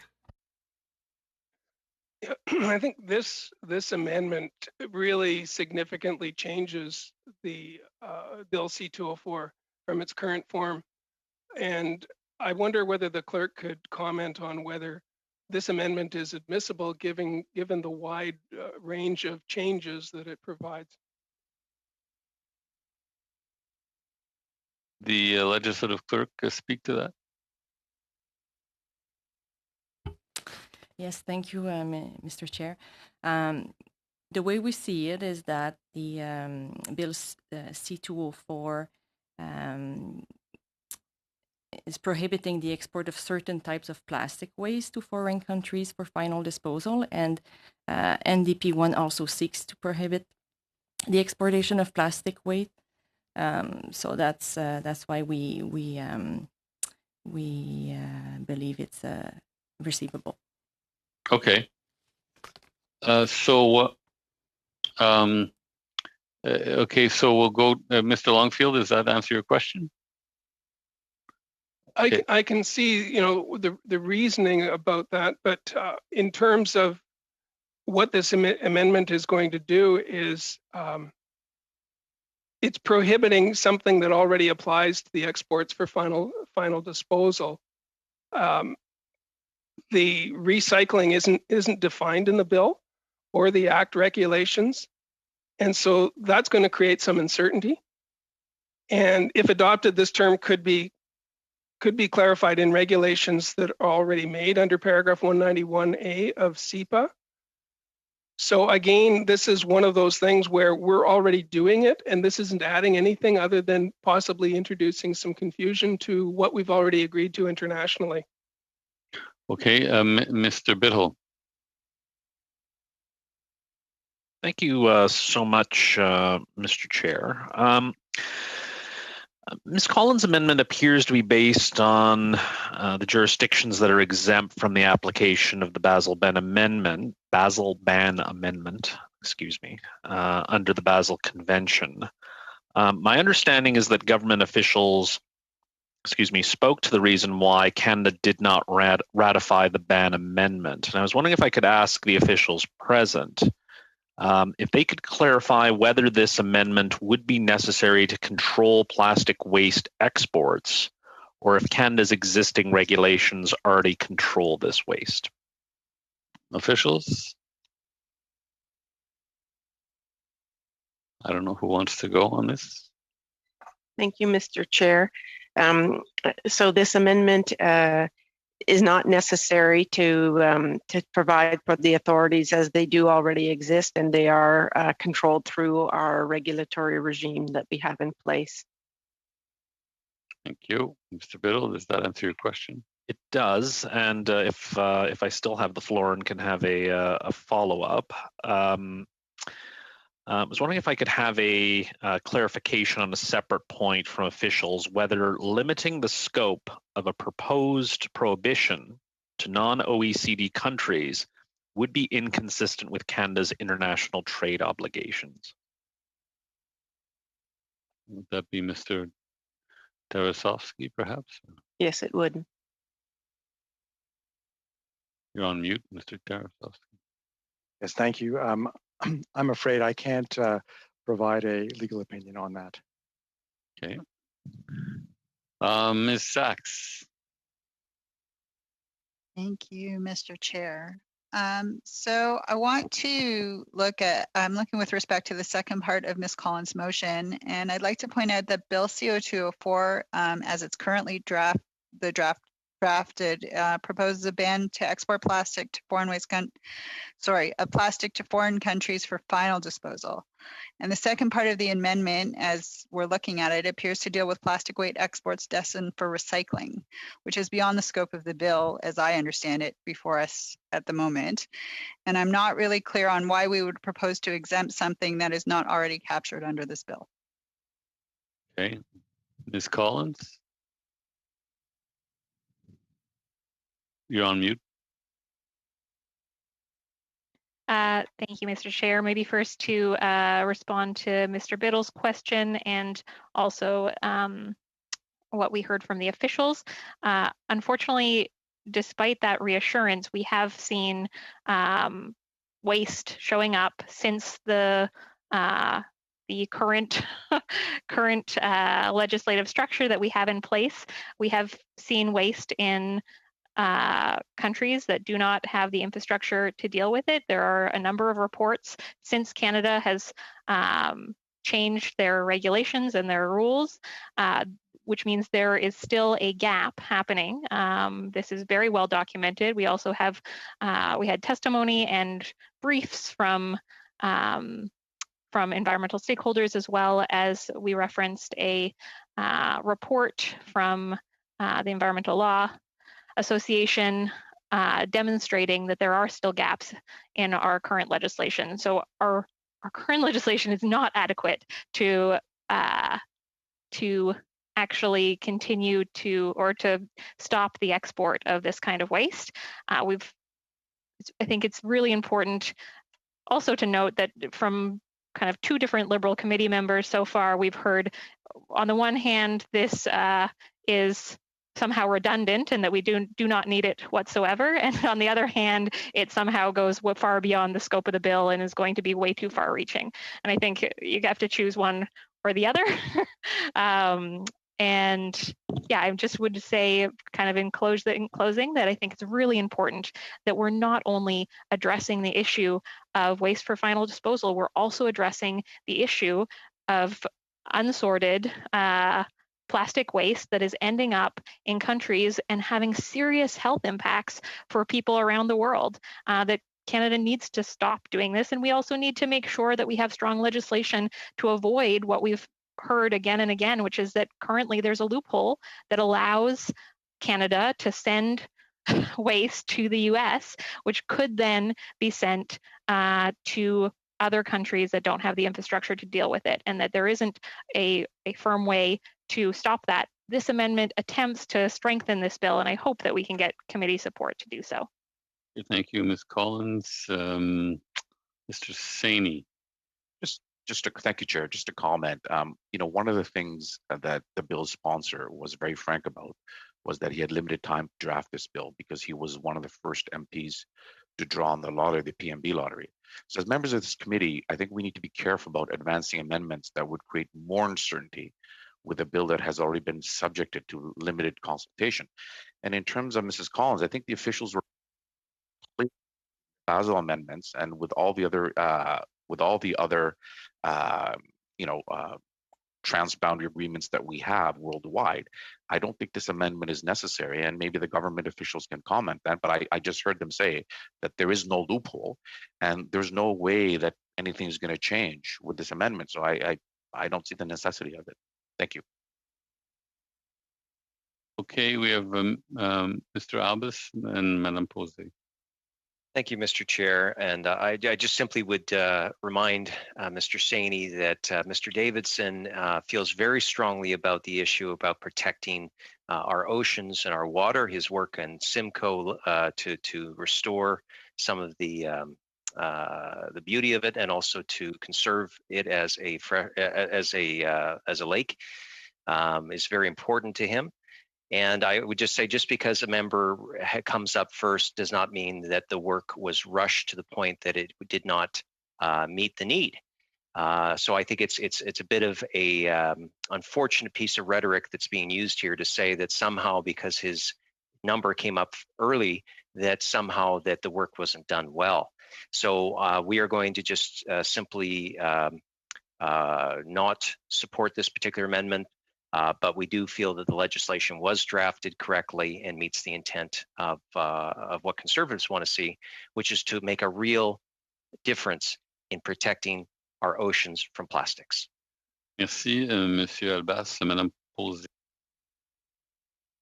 Thank you, Mr. Albas. And now, Madame Posey, please.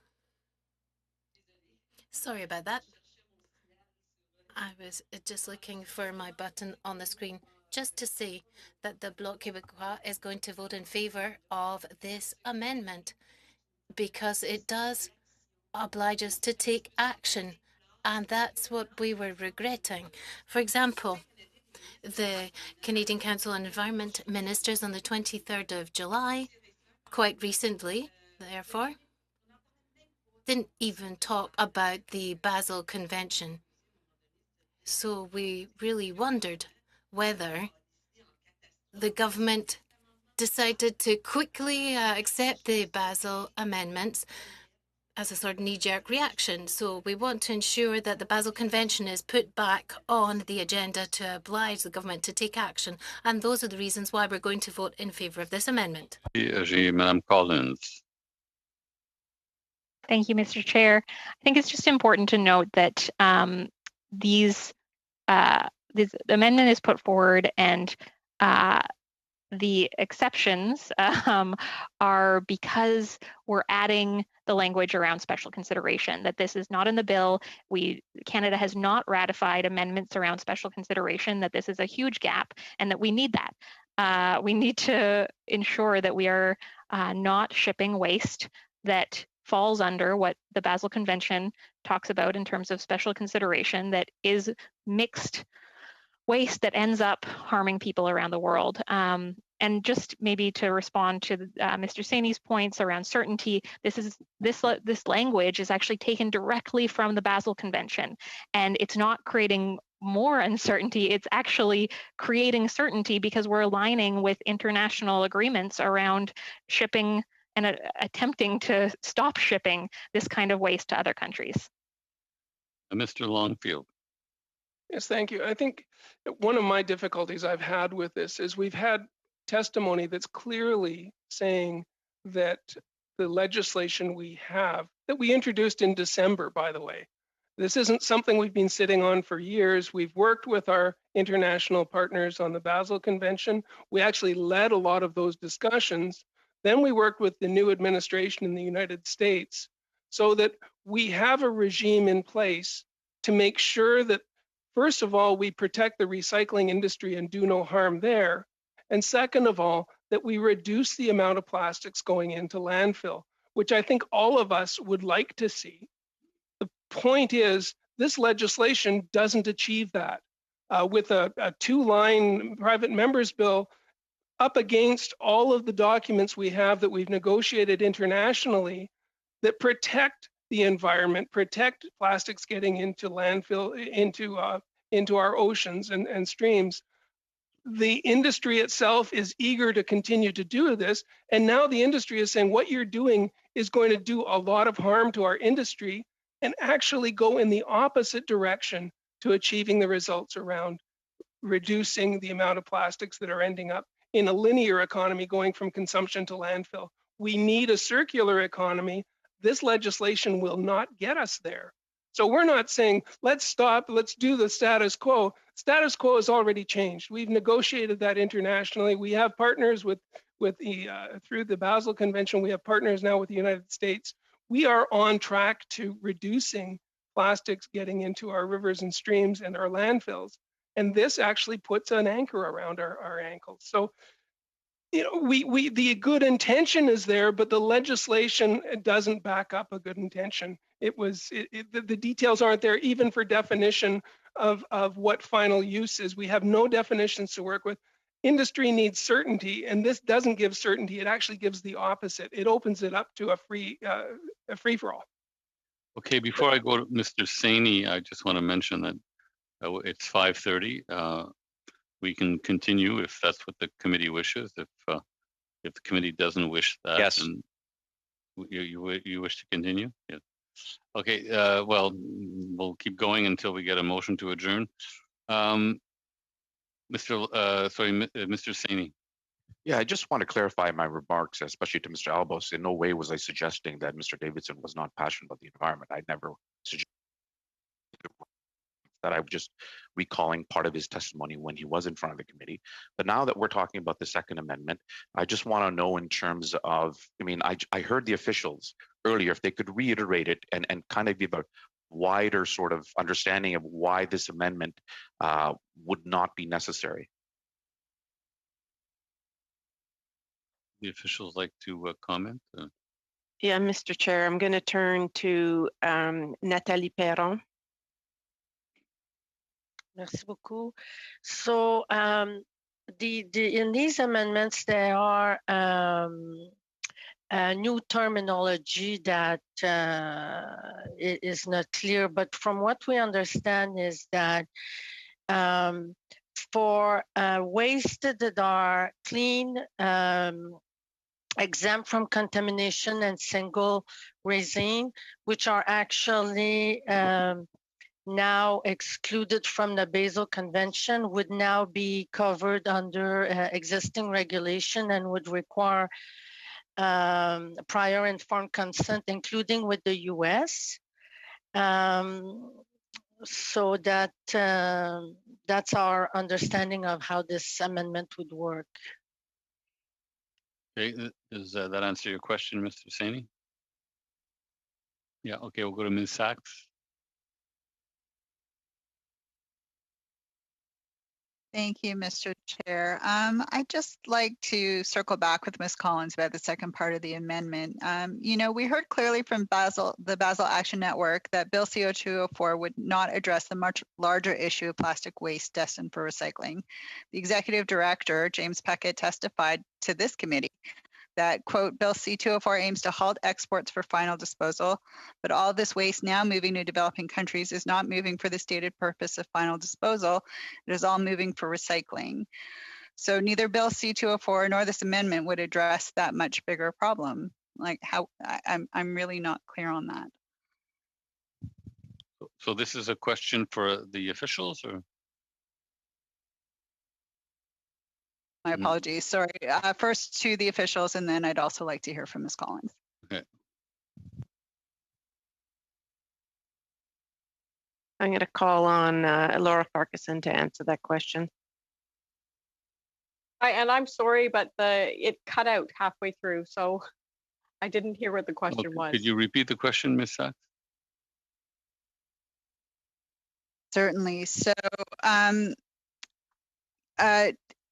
my question is, does this amendment address the larger problem of recycling when it's sent to foreign countries? Ms. Farquharson? Oh, I don't think, yeah, I think someone from the program is probably more suited to answering that. Yes, sorry, I had understood it was a different question. So again, I'll call upon Nathalie Perron. Merci beaucoup. So as written, the bill deals with final disposal and would not apply to waste that is destined for recycling.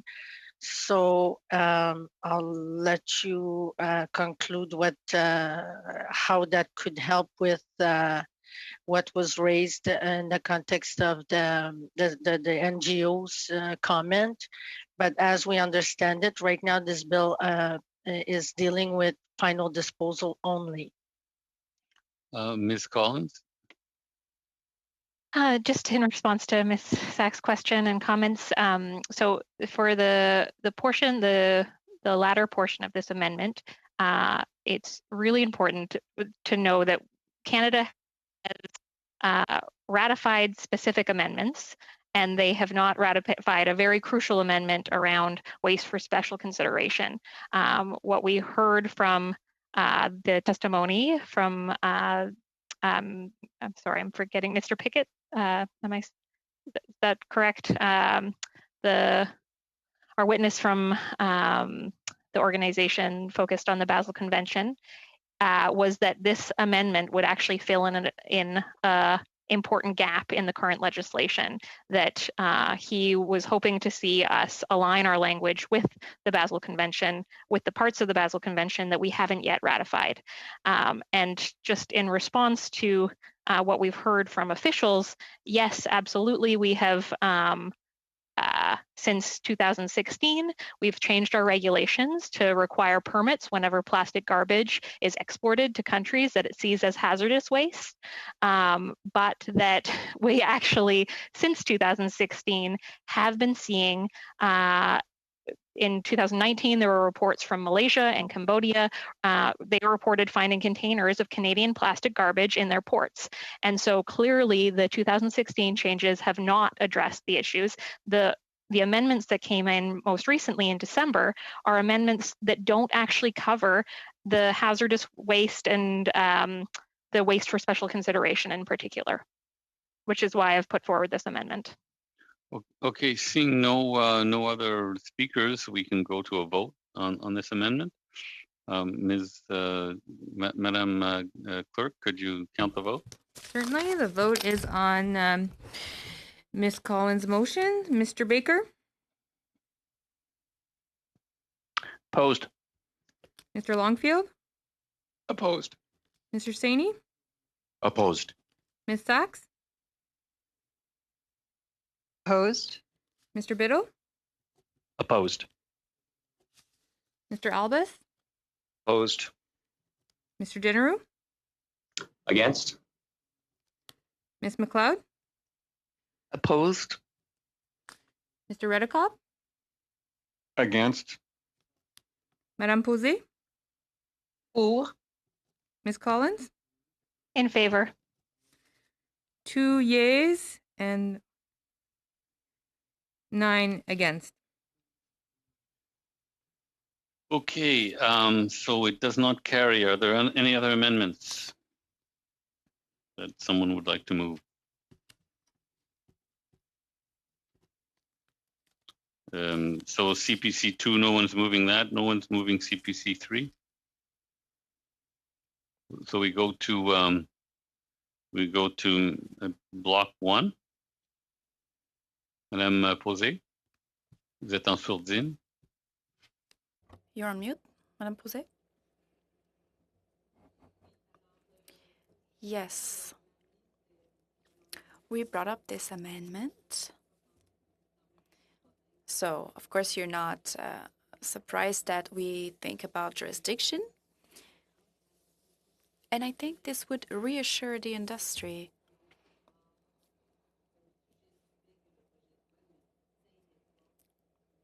Because we thought that there was no distinction between the different jurisdictions. So that's why I propose this amendment. This is done in a manner that respects the legislative competences of the federal and provincial governments. Okay. Mr. Biddle would like to comment? Suivi de Monsieur Albas, Monsieur Baker. Mr. Biddle. Did you call me Mr. Chair? I'm sorry, you cut out. Yes, Mr. Biddle, I called you. It's you, Mr. Albas, Mr. Baker. Thank you so much. Madame Posé's amendment. I appreciate that. And I have a question for the officials. Can you please help us understand how this amendment would impact the functioning of the proposed prohibition? Yes, thank you, Mr. Chair. I'm going to call upon Laura Farquharson to answer the question. Yeah, sure. It's well, strictly speaking, it's not necessary because all laws are interpreted in light of the Constitution. So a federal law has to be exercised in federal jurisdiction. And moreover, it might, there's already a section in SEPA in section 2 that already covers the idea. It says that the government of Canada shall, having regard to the Constitution, administer the act. So the idea of being within your jurisdiction is already in SEPA. And so in fact, if you add it to this part, it might introduce some confusion about whether it's a concept that only applies to this part or other parts of SEPA. Okay, does that answer your question, Mr. Biddle? It does. Do I still have the floor? Or should I put my hand back up, Mr. Chair? Well, you still have the floor. Okay, thank you. And just further, I have a couple more questions for the officials, but I'm happy to proceed however the committee would like. But I was wondering if the officials could explain how the government of Canada works with provinces and municipalities in managing plastic waste. I'll call upon Danny Drouin to answer this question. Thank you. There are a few points to say. On one, the transboundary movement of plastic waste is a responsibility of the federal government. The SEPA allows for issuing permits. Municipalities, provinces first, and territories do manage the recycling, the the treatment of waste, and then municipalities do the operations. So that is in general how it works. Having said that, there's a strong collaboration between all levels of governments, in particular around the CCME action plan for zero plastic waste, or generally speaking, in programs that incentivize infrastructure, for example, by the federal government. Thanks. Thank you. Does that answer your question, Mr. Biddle? It does. And if I can have probably my last one, Sure. Mr. Chair. If the officials could explain how the government ensures that it considers provincial jurisdiction when protecting the environment. I'm going to call upon Laura Farquharson to answer that question, Mr. Chair. Sure. Yeah, I think, I mean, that's a very general question. Obviously, every day, the environment's an area of shared jurisdiction. And so in developing or implementing all legislation, that is considered, and people are aware of the various sources of jurisdiction that are provided for in the Constitution, and that's considered in our daily work. Good. Okay, Madame Posé. Yes. I don't think it's an amendment that's going to be dangerous and that will totally change everything with the bill. It's just beefing up what is already anchored in the Constitution, you've said. But I think that this would help to reassure part of industry who's not aware of all of the ins and outs of the Constitution and who was asking for this. I've had conversations with people who said that it wasn't clear in the bill, and that is why I wanted to reassure them by bringing forward this amendment. Thank you. Mr. Redekop now, please. I just want to let you know that Mr. Albus, his computer died on him, so he's just in the process of coming back into the meeting. So just kind of trying to catch up here a little bit. It seems to me that this is, possibly it's redundant, I suppose, but there's no harm that can come by putting it in here. And as Madame Posey just said, it provides clarity, and it provides, if somebody's not sure exactly how things fit together, it just reinforces a principle that is common in law as it should be. And so I think from our perspective, we like this motion and would like to see it in there. Okay, now seeing no further speakers, it's time for a vote, but I see Mr. Albus is, but how do we handle that, Madam Clerk? I mean, I assume he's trying to get back into the meeting, but how would we handle a situation where, through no fault of his own, a member? Point of order, Mr. Chair. Yeah. Can I propose a 5-minute suspension? Okay. To be fair. Yeah. Okay. Let's do that. 5 minutes. So we'll be back at 5:53. Thank you.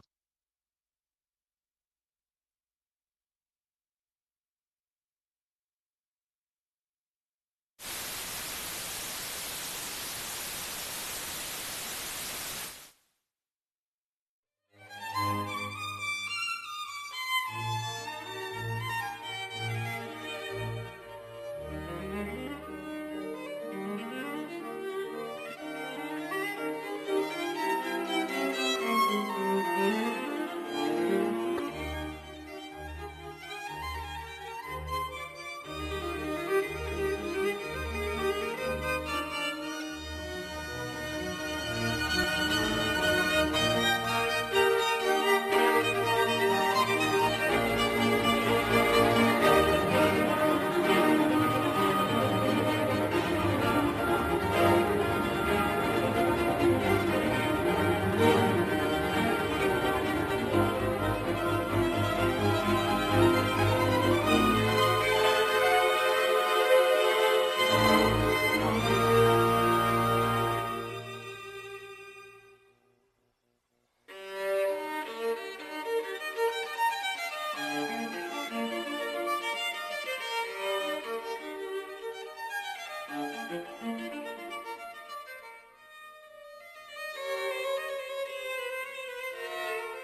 We're about to vote on clause 1 as amended. Okay, so I had a question about for the officials about the definition of plastic waste. Sure. Okay, go ahead. So what I wanted to ask was to the official was to clarify whether references to plastic or any type of plastic in the bill are too broad. Like, could these terms create any kind of uncertainty with respect to what could be captured by the bill?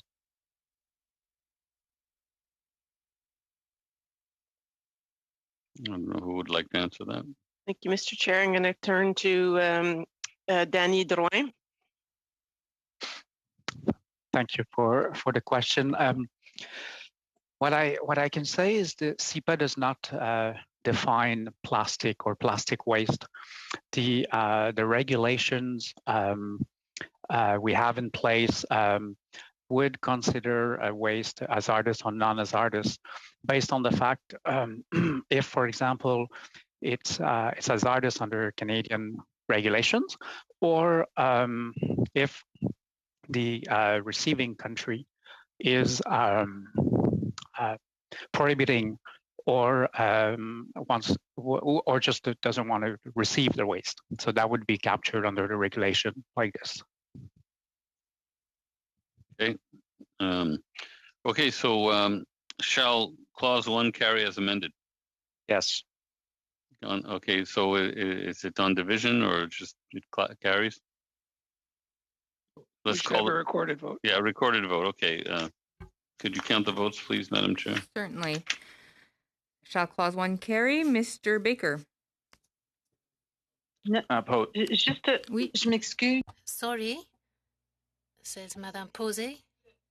So clause 1, I don't really understand. Clause 1 as amended, but there was, just a minute, there was the amendment from Ms. Collins. 1.21, is it included in clause 1? Just a moment, I don't think so, Madam Clerk. It was defeated, wasn't it, Ms. Collins' amendment? And 1.22, all of that was defeated? Yes, everything that Madam Collins put forward was defeated. Okay, thank you. So let's continue with the vote then. So Mr. Baker? Could I just ask that we clarify what we're voting on? We're voting on clause 1, basically as amended to talk about respecting provincial jurisdiction. Thanks. I just want to clarify that. Okay. Thank you. Mr. Baker? You voted in favor a moment ago. Opposed. No, I hadn't voted. Sorry. Oh. Okay, so Opposed? Okay. Mr. Longfield? opposed. Opposed. Mr. Saini? Opposed. Ms. Sachs? Opposed? Mr. Biddle? Opposed. Mr. Albus? In favor. Mr. Generou? In favor. Ms. McLeod? In favor. Mr. Redekop? In favor. Madame Posey? Désolé. En faveur. Merci. Ms. Collins? In favor. Okay, so clause 1 carries. We'll go now to clause 2. Does anyone have anything to say about clause 2? If not, Yes. we'll go to a vote. Yes, go ahead, Mr. No, just I agree with it. We should just let it go by. Okay, seeing Mr. Longfield. Mr. Longfield? You may be on mute there. I was, sorry. I wonder if the officials could clarify what challenges would be posed in enforcing this clause. We've just done a study on the enforcement of Canadian Environmental Protection Act. Does this clause have give any authorities that are needed? Is there a way of properly enforcing this given the other legislation that this pertains to?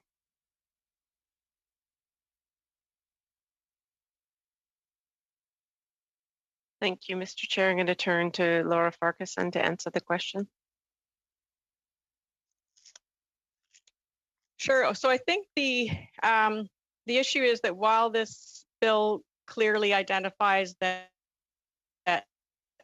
if you violate the prohibition, then it is an offense under the Act.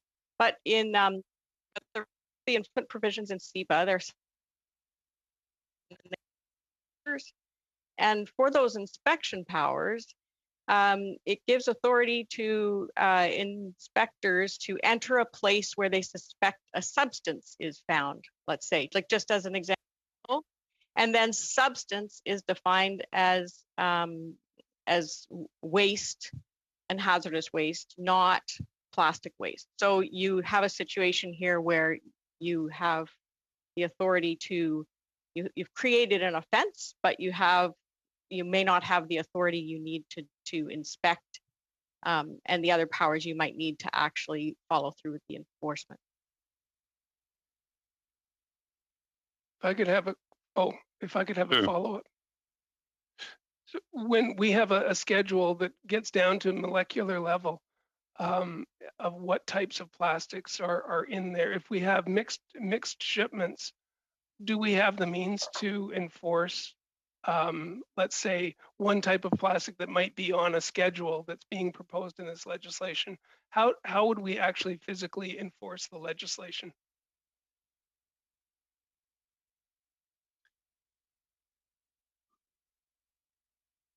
Yeah, I mean, I can imagine that. Like, I'm not from the enforcement branch, but obviously when you are trying to, it's a lot of testing. And if you've got big shipments of mixed waste, obviously it's a lot of testing, but I don't have any more details on how you'd go about that. Okay, Mr. Biddle.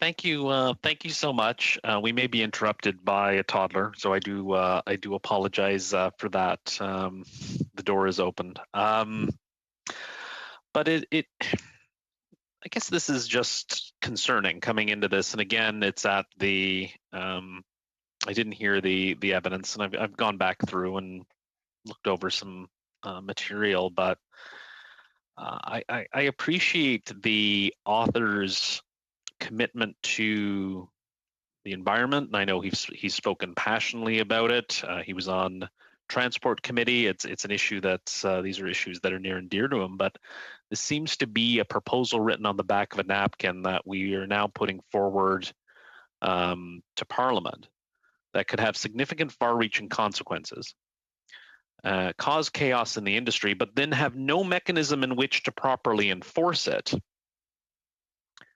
So what are we trying to achieve here, I guess, is my question. We've rushed this in my short view of this, because the two motions that we've heard on this bill, one was to limit debate, and the next one was to prevent further debate. That one was today.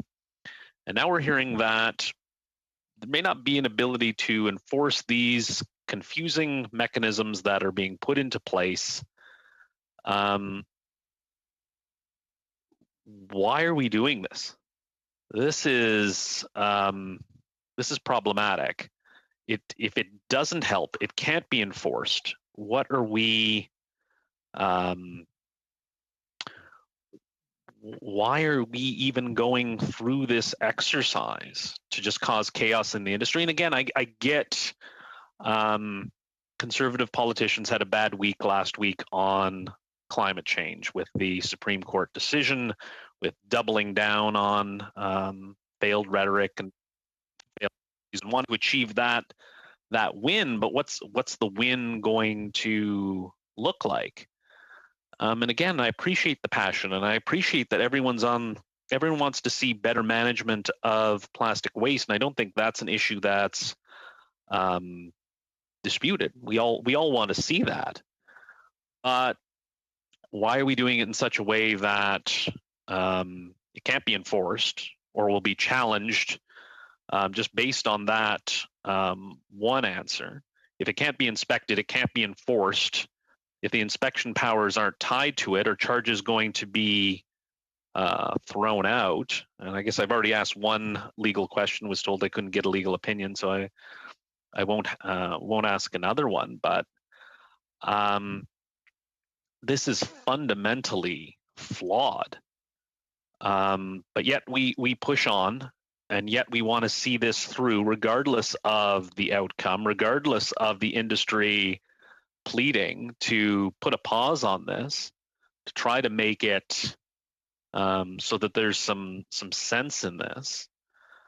But again, you're creating if the goal is to have it enforced, and I appreciate my friends in the opposition likely want this enforced. And if Parliament passes legislation, we want to see that enforced and enforced properly. And if that can happen, what are we doing here? And I appreciate Mr. Albus has his hand up, and I'm really looking forward to hearing from him. But this is shocking to me coming into this, and again at the last minute. But I don't know where this committee wants to go with this, and where it sees that this piece of legislation, where it ends up, which is confusing, unenforceable, and has the potential to cause damage to an industry that is trying to help. So I appreciate Mr. Albus has a point, and I'd be happy to hear from him. Mr. Albus. Thank you, Mr. Chair. And I'd like to thank Mr. Biddle for raising my intervention, because I hope this will help clarify not just the position of the Conservatives, but also hopefully allow for industry as well as for the general Canadian to understand that, first of all, our primary motivation is we are concerned that too much plastic is ending up being dumped into our oceans. That is why we are here. We want to make sure that Canada is being responsible for its own waste. As a father, as a community leader, I know that there is so much that we can be doing, and the average citizen says, let's try and make systems that work. So first of all, I would just say to this, is that I believe that 99.9% of Canadian industry are ethical and want to do the right thing.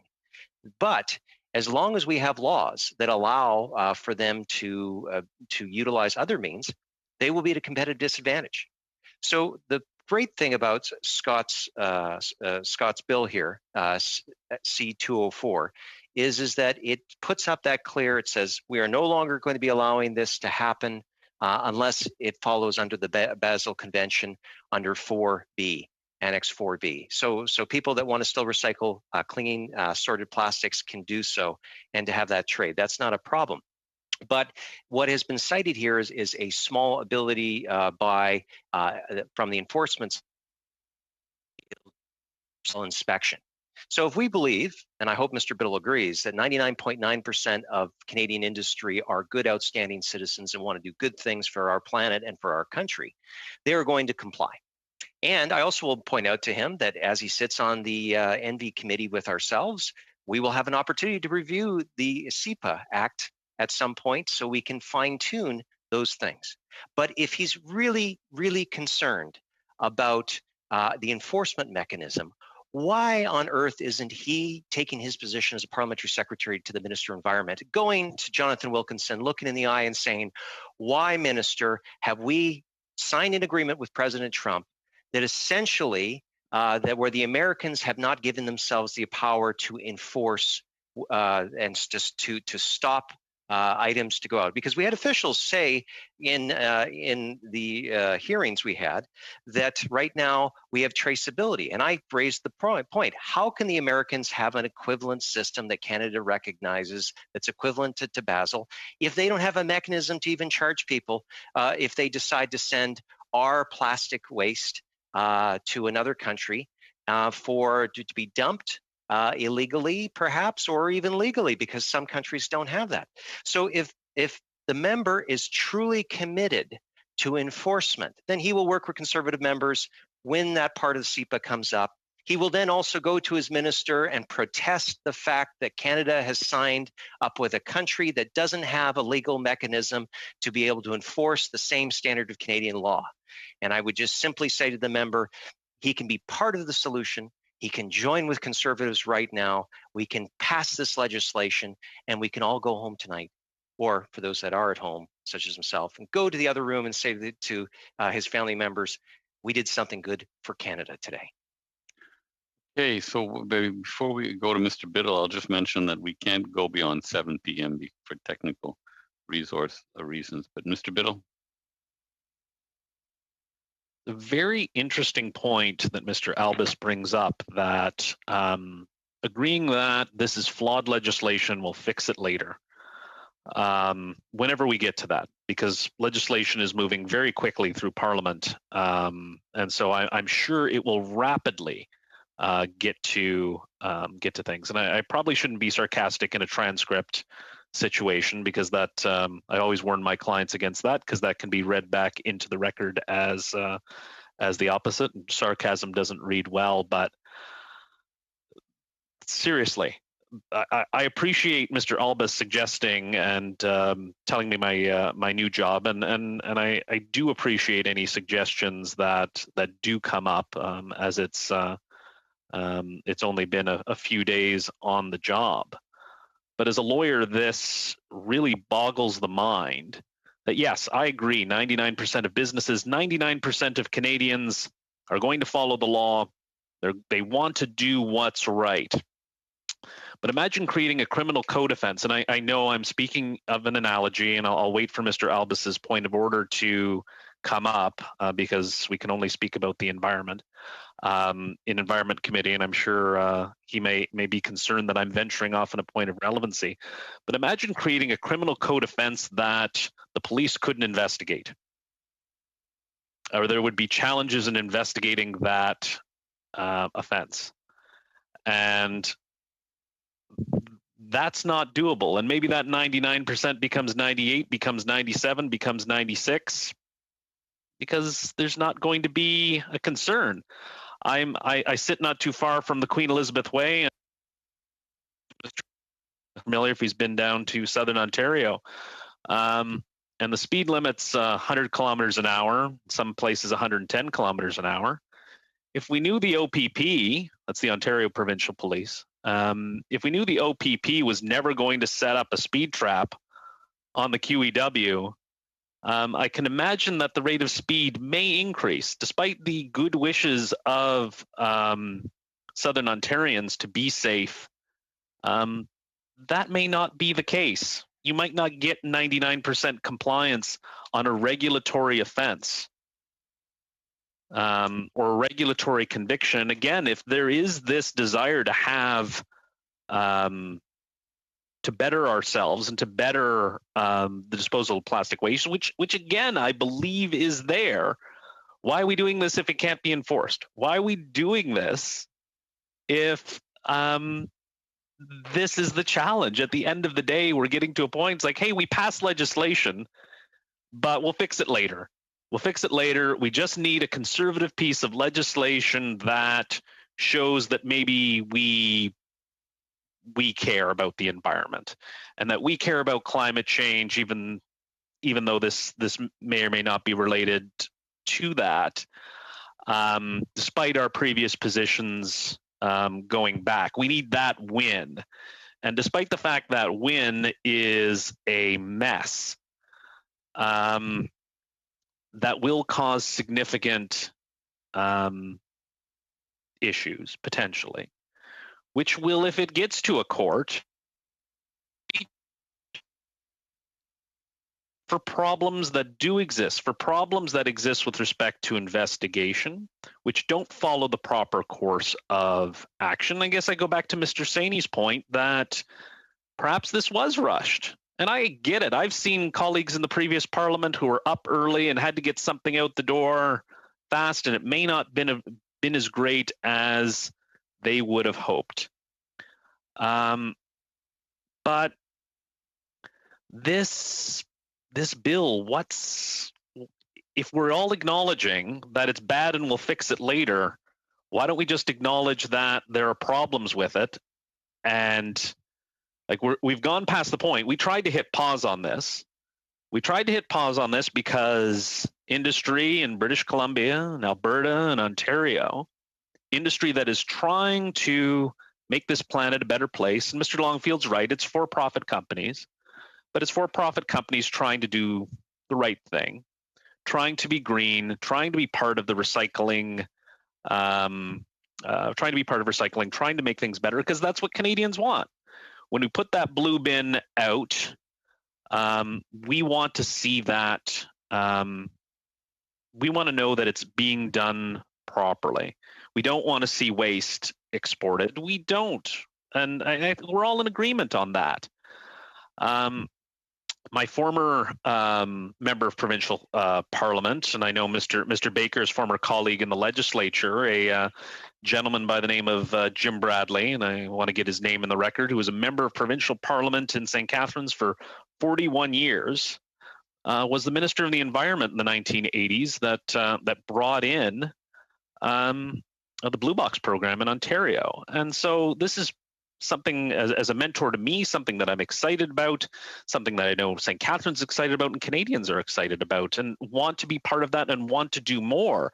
But if we're going to create issues, if we're going to create problems, and we're going to create a mechanism of enforcement that's laughable, that the committee's message back to the parliamentary secretary is go speak to the minister to fix the mess we created, is unbelievable, Mr. Albus.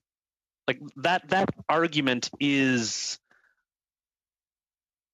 unbelievable. That I haven't heard anything so so interesting, and I'll put that mildly, in my 5.5 years here, that it's a mess, we'll fix it later, maybe, possibly, hopefully, before it starts going through the court system, before someone gets charged, or no one may ever get charged, because the view is that the enforceability is zero.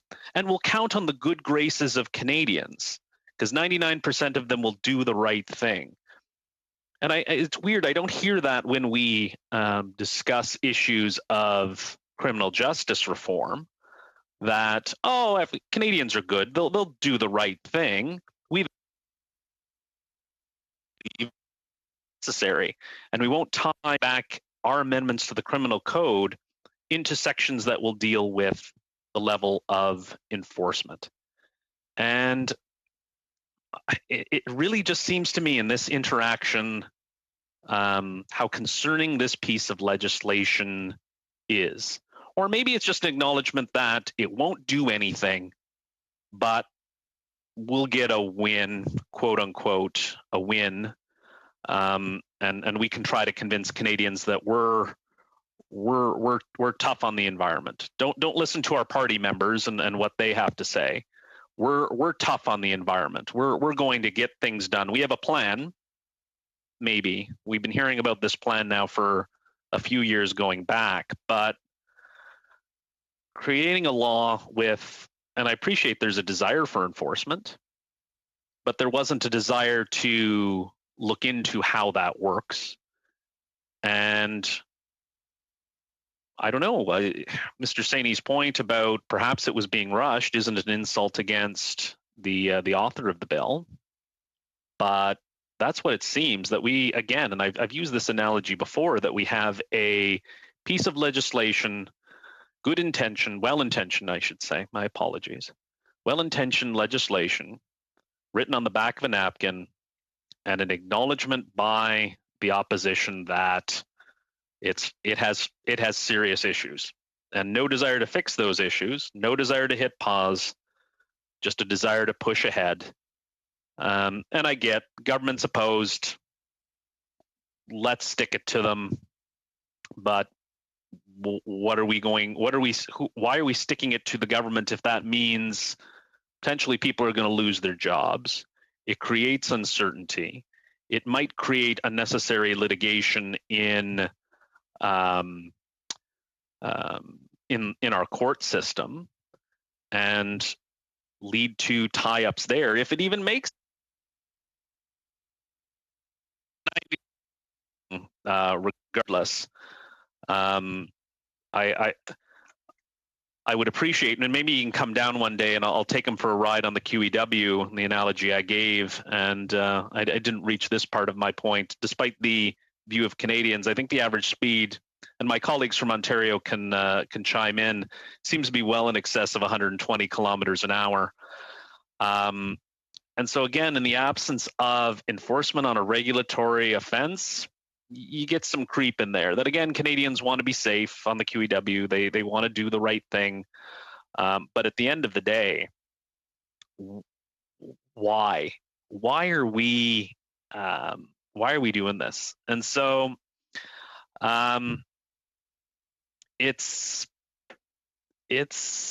is shocking. And I guess Ms. Collins has her hand up, and so maybe I'll come back to it after Ms. Collins speaks. But this is shocking.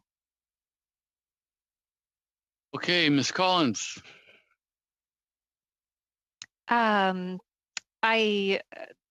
That was a lengthy debate on what I guess maybe just calling the question, that would be great.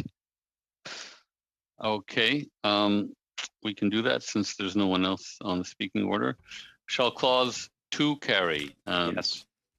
Madam No. Clerk? On recorded vote. Recorded vote. Okay. Madam Clerk, yeah. Sure. Clause 2, Mr. Baker, Opposed. Mr. Longfield, Opposed. Mr. Saini, Opposed. Ms. Sachs, Opposed? Mr. Biddle, Opposed. Mr. Albus, For. Mr. Generu, For. Ms. McLeod, For. Mr. Redekop, In favor. Madame Posé, Pour. Ms. Collins. In favor. Thank you. 6 yeas, 5 nays. Okay, so clause 2 carries. Clause 3, shall clause 3 carry? Recorded division. Okay, Madam Clerk? Chair, I had my hand up. Okay, Mr. Baker?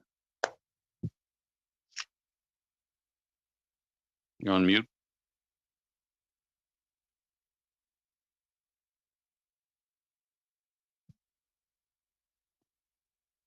Sorry, Chair. I'm actually going to withdraw. I'll let Mr. Saini go. Okay, Mr. Saini? So we're on clause 3 now, right? Yeah.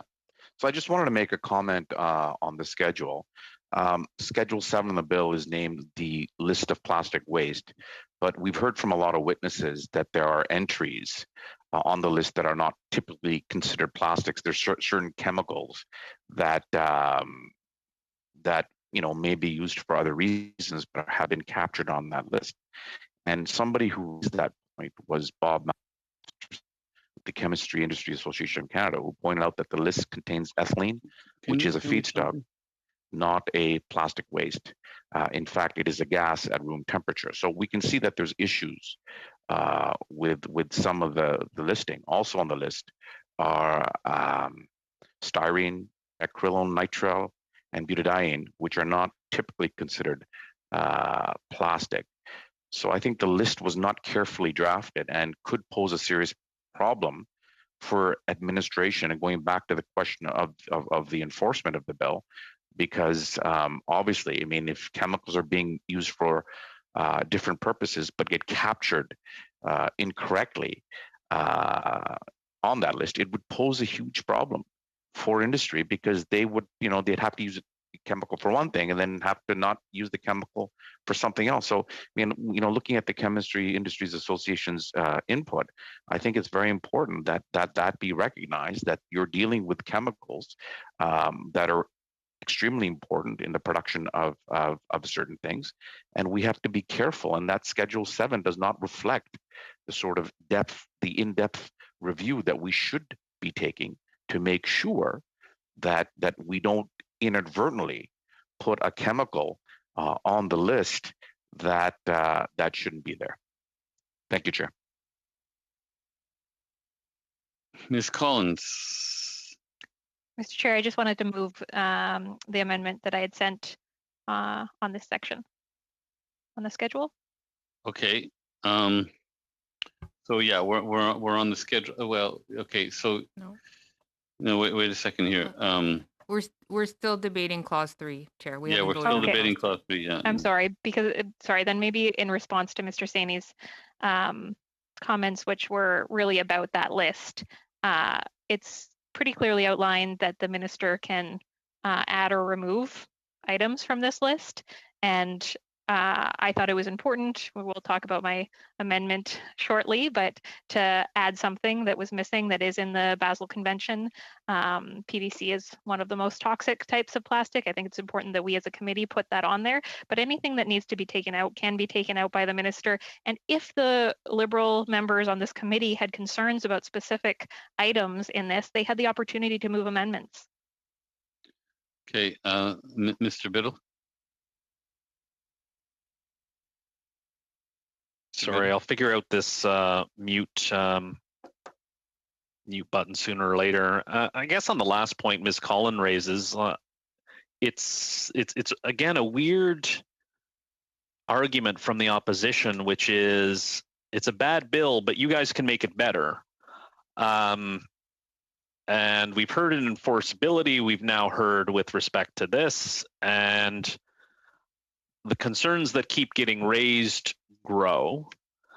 I do have a question, and I don't want to cede the floor, Mr. Chair, but I do have a question, and I hope to continue afterwards. But I was wondering if and again to the enforcement issue for the officials, could they speak to the challenges to enforcement with this bill that includes that includes a range of substances, many of which aren't even considered plastic, if they could speak to that?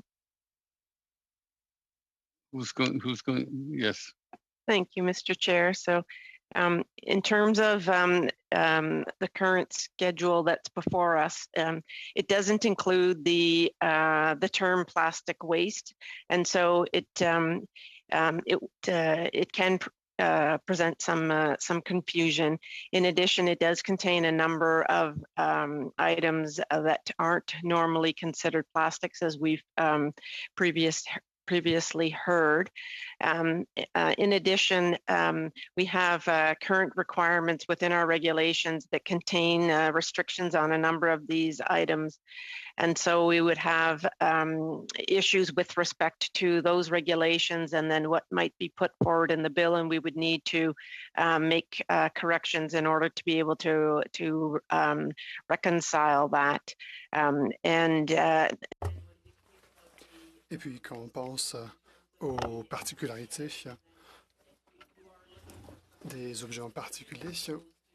General in terms of, plastic waste versus a specific chemical constituent. Point of order, so that Mr. would Chair. be more challenging. Okay, who's raising the point of order? Sorry, me, Mr. Chair. I don't know if anyone else was getting. I was getting the French translation over the English channel. Okay. Is that easily fixed? Is it better now? Yeah. Okay. Go ahead, Ms. Ryan. Thank you, Mr. Chair. I'll try to remember what I just said. So with respect to the items that have been put forward in context of the schedule, these are items that have not been specifically defined in context of plastic waste, but rather in terms of the actual chemical constituent, and there are a number of them that are not normally considered to be plastics. In addition, those items, for instance, ethylene, styrene, and others are regulated under other regulations that we have in place.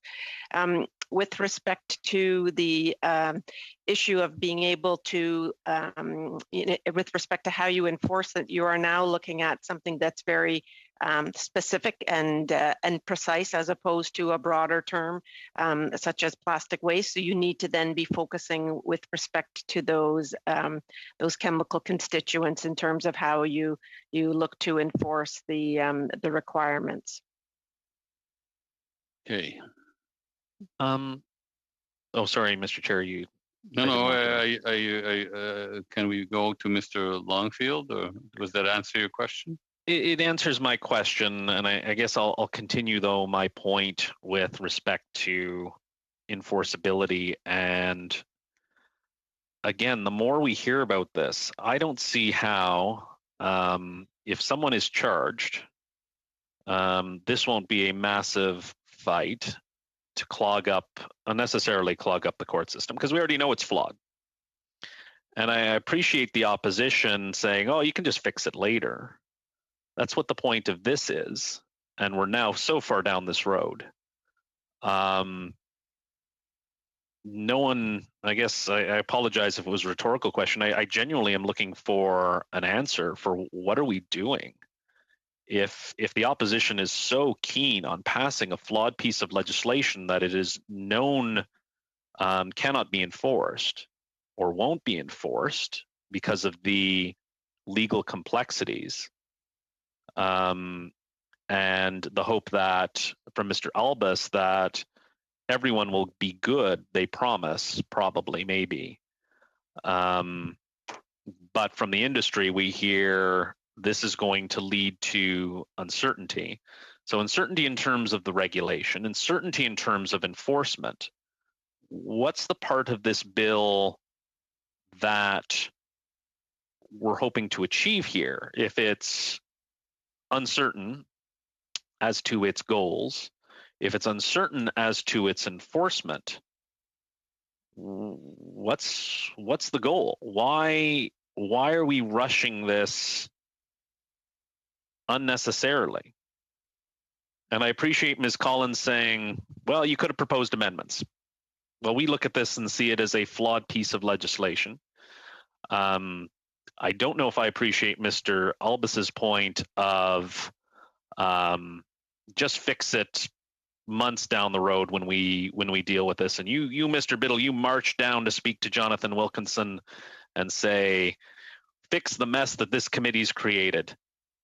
That's I don't think that's the role of a parliamentary secretary, but I guess perhaps it will be that should this bill pass, I'll probably have to go back and report that there is a mess that may need to be cleaned up.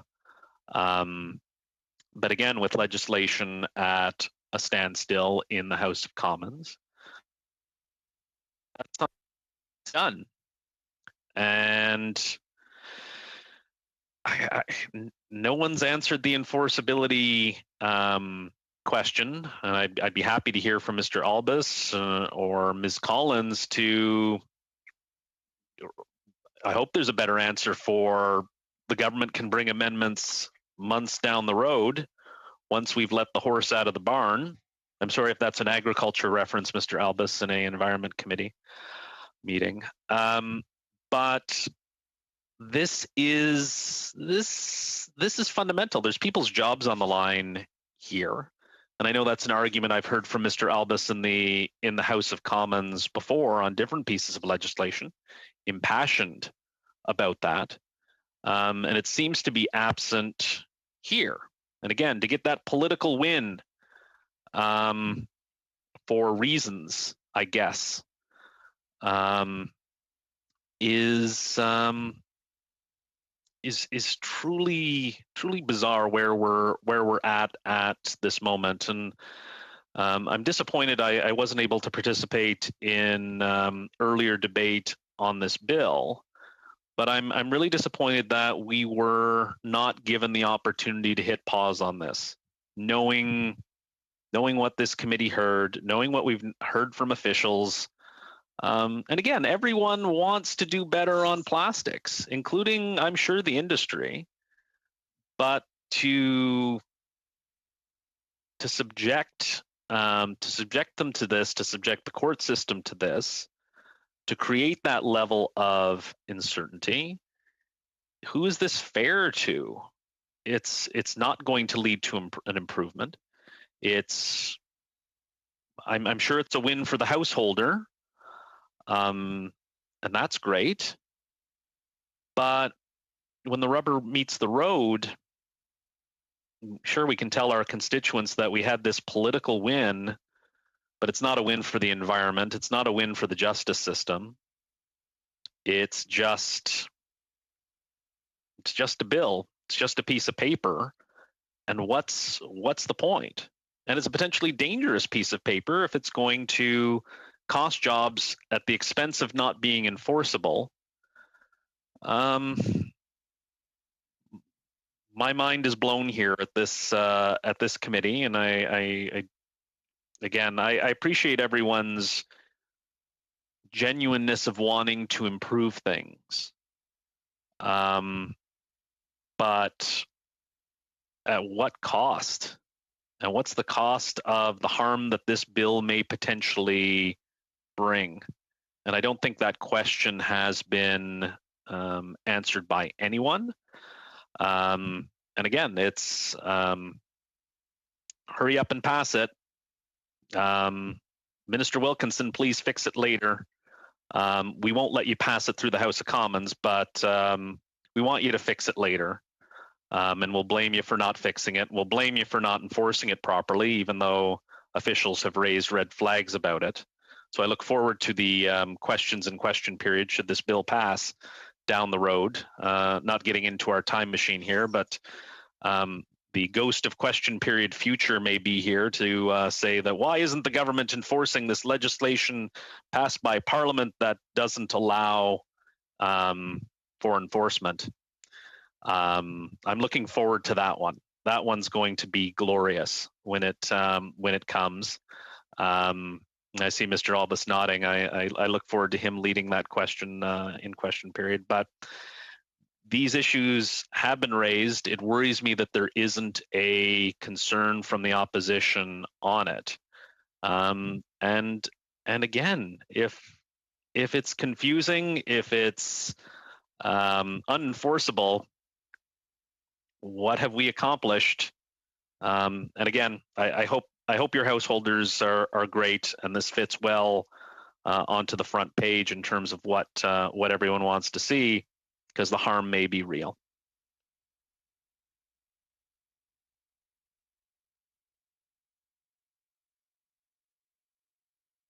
You're on mute, Chair. And my turn to be on mute. We'll go to Mr. Longfield. Yeah, I think what we're multiple times expressed concern over this. Industry has expressed concern. I think of myself as a managing director of a business where I had to fill in an environmental report to the board of directors every year. Board of directors in England had to know that I was complying by all laws, that I was actually tracing where shipments were going and that they were being handled properly, that the waste disposal companies that we had under contract were delivering according to environmental standards. I couldn't sign that paper with this type of legislation because I don't know. There's the definitions are moving. The list is a list that we can change later. One of our witnesses said, I don't know where this list came from. This is certainly not the list that the Basel Convention is following. So we have this fictitious group of products. Some are plastic, some are gases, some aren't either. And trying to enforce that. Then years later, I was on the solid waste management committee at the city of Guelph. We had contracts with other countries and with other jurisdictions to share waste that we could use it as a resource. And we used that. We had contracts in place. What happens to those contracts? And now the waste management committee at the city of Guelph needs to, instead of shipping on a contract to recycle, we'll have to put it in the ground. And we don't have the landfill capacity. And we've had testimony that we have a landfill capacity that will be maxed out in many communities by 2030. And now we're putting legislation in place to accelerate that.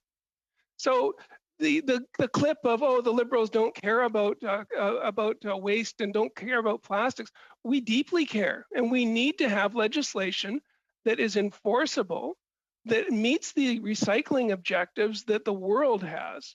And this, on the back of a napkin, change it later. I'm with Mr. Biddle. I mean, putting my name on this report, at least we have testimony I can refer to say, this was a terrible piece of legislation that we're going to try and fix later. I tried to make my points, but we didn't have the votes in committee.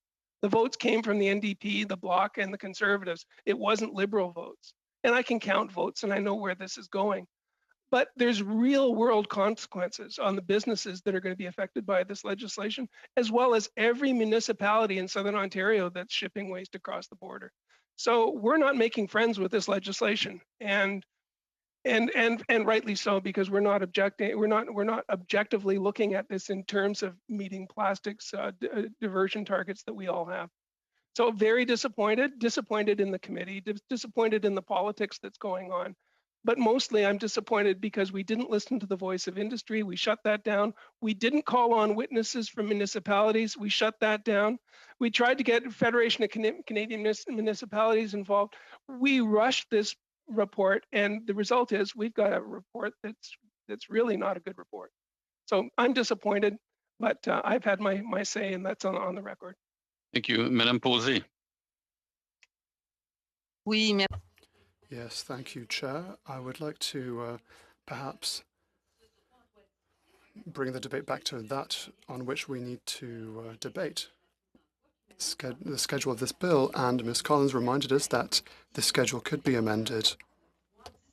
There is a discretionary power upon this schedule, so it could be easy to turn up and vote on the matter. I don't think it should take another 20 minutes to vote on this, so I'm sorry, but I'm rather exasperated to hear the sheer time we're wasting to simply repeating the same thing. Let's concentrate on our job. Let's focus on the schedule for now. I hope that we'll be able to vote on this rapidly. Ms. Collins. If Mr. Longfield is done, if it's not raised again, I'm happy to vote and move on to the schedule. Yeah, recorded vote, Chair. Yeah, okay, recorded vote on clause 3. Mr. Baker? Opposed. Mr. Longfield? Opposed. Mr. Saini? Opposed. Ms. Sachs? Opposed. Mr. Biddle? Opposed. Mr. Albus? In favor. Mr. Generu? Favor. Ms. McLeod? In favor. Mr. Redekop? In favor. Madame Posé? Pour. Ms. Collins? In favor. 6 yeas, 5 nays. Okay, so clause 3 carries. We go to Mr. the Chair, Mr. Yeah. Chair, Yes. I'd like to move to make an amendment from the floor. For the schedule. No, Yes. I'd like to, if I may speak, Mr. Chair. Sure. I'd like to move the following amendment, that Bill C-204 be amended by adding a clause 4 on page 2 after line 10 with the following new clause.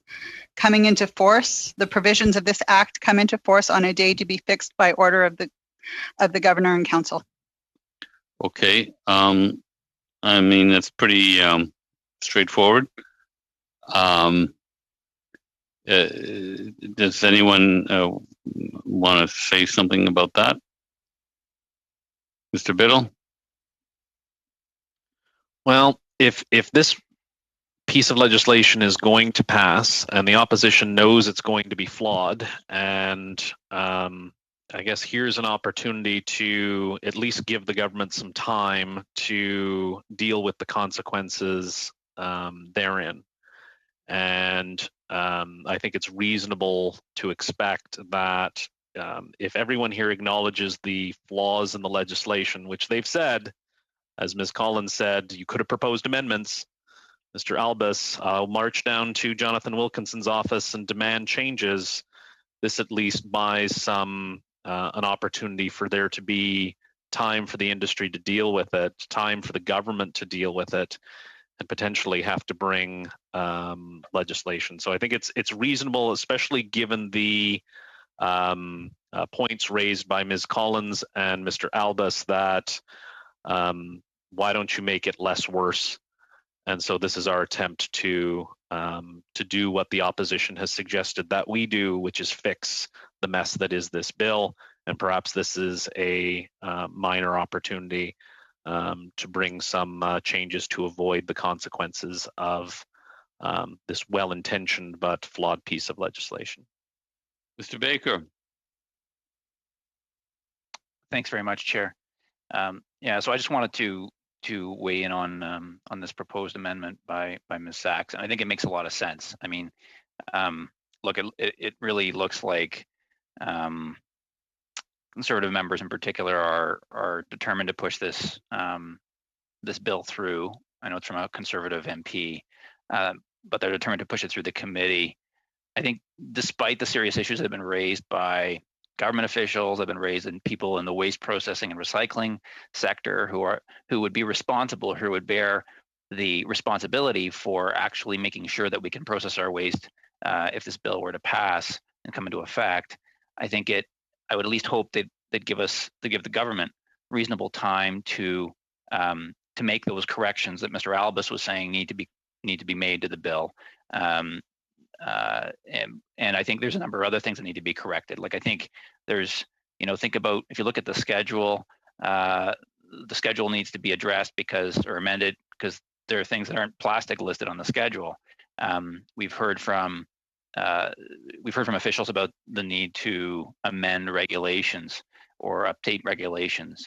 And I think, we've heard, the government members of the committee have tried today, including myself and others, have tried to sort of highlight or underline some of the concerns that have been raised by the sector that's responsible for waste processing and recycling across Canada through, through our references and summarizing of the letters that our committee received objecting to the bill and pointing out the consequences. But I think, the government would have to undertake regulatory changes to make sure that there was clarity for that sector and for the enforcement authorities. And I think the other thing is that, and we've talked about it in previous meetings today, we haven't spent as much time on it, but in previous meetings, members of this committee asked for officials what the implications would be for waste processing in this country of this bill. And we heard that a tremendous amount of the products that currently are exported for processing would essentially have to go into landfills, which first of all is impractical because landfills, we have a landfill capacity problem in most provinces, and provinces weren't consulted on this, but we don't, even before consulting them, we know that landfills across Canada, and many provinces anyway, have very limited capacity. In Ontario, I think we max out at in about 10 years, and it takes 5 to 10 years just to build a landfill or to permit it and regulate it and bring it and construct it, and et cetera, and make it available to process waste. So that's the first thing. But the second thing is I don't know how to explain why we would pass a bill that would allow plastics to go into a landfill when it could potentially be recycled, which is what the current process allows for. Even though it has to be exported, it gets processed. And so my concern is that, and so the reason I'm raising all this is to say these are the kinds of issues, these are the kinds of flaws that exist in this bill, and these are the kinds of issues that we've heard from witnesses and officials need to be resolved or clarified or on the issue. And so I think Ms. Sachs presents an amendment that's quite reasonable and practical, which is designed to give the government time to fix the bill or to fix the regulations to ensure that that they conform, or to make sure that we have the capacity to actually implement this. The last point I'll just make is that, at the end of the day, this is a bill that, at the end of the day, we're in the Environment Committee and we're here to protect the environment. And what we've heard from folks, including officials, is that this bill, if it were to pass, certainly in its current state, would essentially have plastic waste, potentially some of it which could have been recycled, sitting in landfills. And that's not protecting the environment, that's damaging it. And so I'm disappointed about that. And I'm disappointed that this bill has gotten this far along. And I do think we should not allow it to pass as a result. But if that's the will of the opposition members, then I think at the very least, give the government time to make the necessary adjustments to compensate for some of these flaws and problems. I see Ms. Sachs's hand is up. Is that from when you proposed the amendment, or is that No, new? no, Mr. Chair. I've added myself to the speakers list. Considering it is my proposed amendment, I'd like to speak to it when it's my turn. It looks like it's your turn. Looks like it's your turn. Then, Madame Posey, Madame Mr. Longfield. Okay. I mean, did you take your hand down and put it back up, or did you just leave it up? No, I took it down and put it back up. Okay, then it's your turn. Okay, thank you, Mr. Chair. So, we've certainly heard from colleagues about the concerns of rushing this through and the insistence that we're all on the same page on what we want to achieve here. But I'd like to ask the officials, since we have them here, what would the implications be of us rushing this forward? If we rush to push this into the force as it is now, where does that land us in terms of this legislation? I'd like to hear from the officials. Ms. Ryan?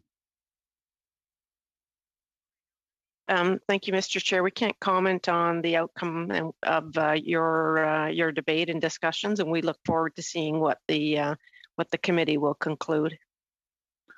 Okay. Is that good, Ms. Sachs? Well, the officials can't comment necessarily on where, based on the amendments that we've passed and what we've discussed until now, the officials can't can't give us any insight of, you know, they've yeah. commented themselves about some of the unworkability of this. So let's hear from them. If it's passed as is, are we okay? Well, it's kind of speculative a bit. I mean, the officials. Do you want to answer that or? As I said, thank you, Mr. Chair, but we will look to what the committee will conclude in terms of to their interest with respect to this bill. Okay, I see many hands up here. Just to remind everyone that at 7 we have to break some, and we can come back tomorrow at 11 a.m. I'm told. You know, we can even come back at 9 p.m. We're going to need a decision on the part of the committee in a few minutes. So I will consult the committee in about 5 minutes as to what the members would like to do. Madame Posé. So what I wanted to say is that I agree with this amendment. The Basel Convention was signed by Canada and should be implemented by Canada, and that's what I found interesting in this bill. But now to give a bit more breathing room to industry, I would agree with this amendment. But I didn't think that we would be ready for a new discussion. Well, I was hoping for a quicker vote, but I'll be patient.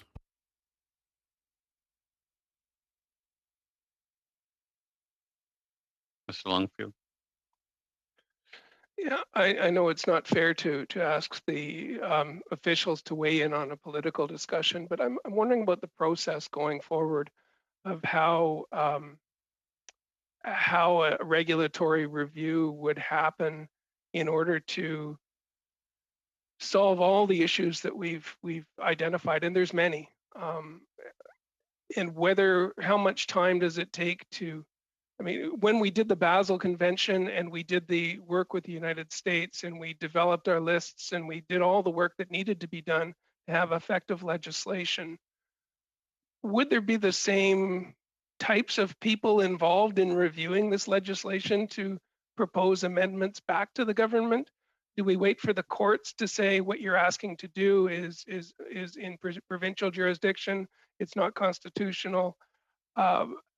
What's the process going forward of reviewing this, and have we given it enough time to go through the proper review? Is this a question for the official? Yes, that's correct. Ms. Ryan? Thank you, Mr. Chair. So I will answer the first part of your question, and then with respect to the process, I'll turn it to Laura Farquharson to answer with respect to that. And so with respect to being able to implement, there would be a number of things that we would need to undertake to do in order to clarify and provide for some of the definitions that would be required. That we would need to be looking at how we align this with our current regulations, and then make sure that there is consistencies with respect to that. And we would need to seek to have clarity with respect to the schedule in terms of what would be potentially things that would be banned and things that wouldn't be banned. So that we could have clarity with respect to going forward on that. And now I'll turn it over to Laura Farquharson to speak to the process. Yeah, so I think to the extent that it will be difficult to implement this immediately, given the changes that have been identified. So that's an issue. And in terms of the process to bring forward, first of all, to change the schedule, it's the GIC that has the power under this bill to change the schedule on the recommendation of the minister. That's a typical regulatory process, and regulations we typically count on 2 years to change, and that's just the whole process from beginning to end, because CEPA, including this kind of an order, does also require a mandatory 60-day consultation period, like published first in Canada Gazette, 60 days for publication, take comments, and then published again. I know that that only sounds like 60 days, but typically regulations take 2 years. Orders might be slightly shorter, but we've identified a need for both. Okay. Thank you. Ms. Collins. Thank you, Mr. Chair. And amendment, I am a little bit concerned. The bill is a tiny step in the right direction, and I would have liked to see it strengthened. Mr. Biddle asked, why are we passing it if it has gaps? And I'll be voting in favor of it because I'd rather have a small step in the right direction than no step when it comes to stopping the export of plastic waste to countries like the Philippines, Cambodia, Malaysia, where Canadian waste is endangering ecosystems and human health. And we could have had a big win for the environment, a big win for protecting human health, but the Liberals voted against my motion to strengthen the bill. It's disappointing, but it's not surprising since they have voted against even the small step that this bill takes. If members legitimately have concerns about the bill and want it strengthened, then make amendments to strengthen it. It's clear that the Liberals do not want to strengthen the bill. They didn't propose any amendments except for this one to delay. And instead they've spent committee reading letters into the record with, speaking at great length, which I can only interpret as filibustering, and they're not speaking about the need to address the issue of exporting waste to countries that don't have the infrastructure to deal with it, but reiterating again and again the concerns from the plastic industry. And so it's just surprising to me that it seems I'm not wholly opposed to Ms. Sack's amendment, but I am concerned about the delay. Okay, we have 4 minutes left, and then I'll decide when the next meeting is. I will consult the committee, but ultimately I'm told it's the chair's decision. So we'll go to Mr. Albez, then Mr. Biddle. Yeah, thank you, Mr. Chair. And look, the government opposed this in the House. They've opposed this at committee. They've had a dog ate my homework excuse twice now. I don't want to give any more, fodder for Mr. Biddle to follow up with. But I do understand that there is some concerns in regards to it. So what I would simply suggest is an amendment. And I'll make the following amendment: that we change the language of MP Sachs's amendment to say 6 months from royal assent. So essentially, Mr. would say once this receives royal assent, the government would have 6 months to implement it. That would allow for them to go through much of what they're talking about. There's nothing to prevent them starting today to do the necessary work. But I do think that would give 6 months, would give the government adequate time for them to put everything into place in terms of the schedule. You consider that a friendly amendment, Ms. Sachs? No, I do not, Okay, Mr. Chair. Okay. So we have literally 2 minutes left. But it is an amendment, Mr. Chair, and I'm making the amendment. No, I understand. Yeah. So we have Mr. Albez's amendment, which you know what? I think at this point we need the amended. We need Ms. Sachs's amendment as amended by Mr. Albez. We need it in writing. So I would ask that maybe Mr. Ross, can you write it for us and send it to us, and then we can have it on paper. We can have Ms. Sachs's amendment as amended by Mr. Albez. So why don't we wait for that? In the meantime, I see we have, let me just write down who's on the speakers list. We have Mr.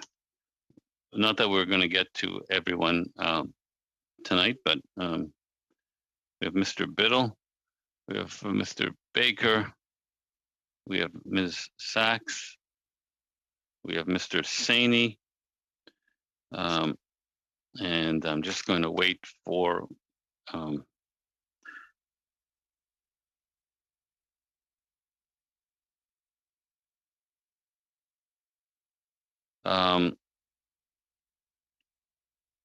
okay, we've got, I don't know if Ross has had a, Okay, so next meeting, we're not gonna get to vote on this tonight, but it would be good to have it on paper.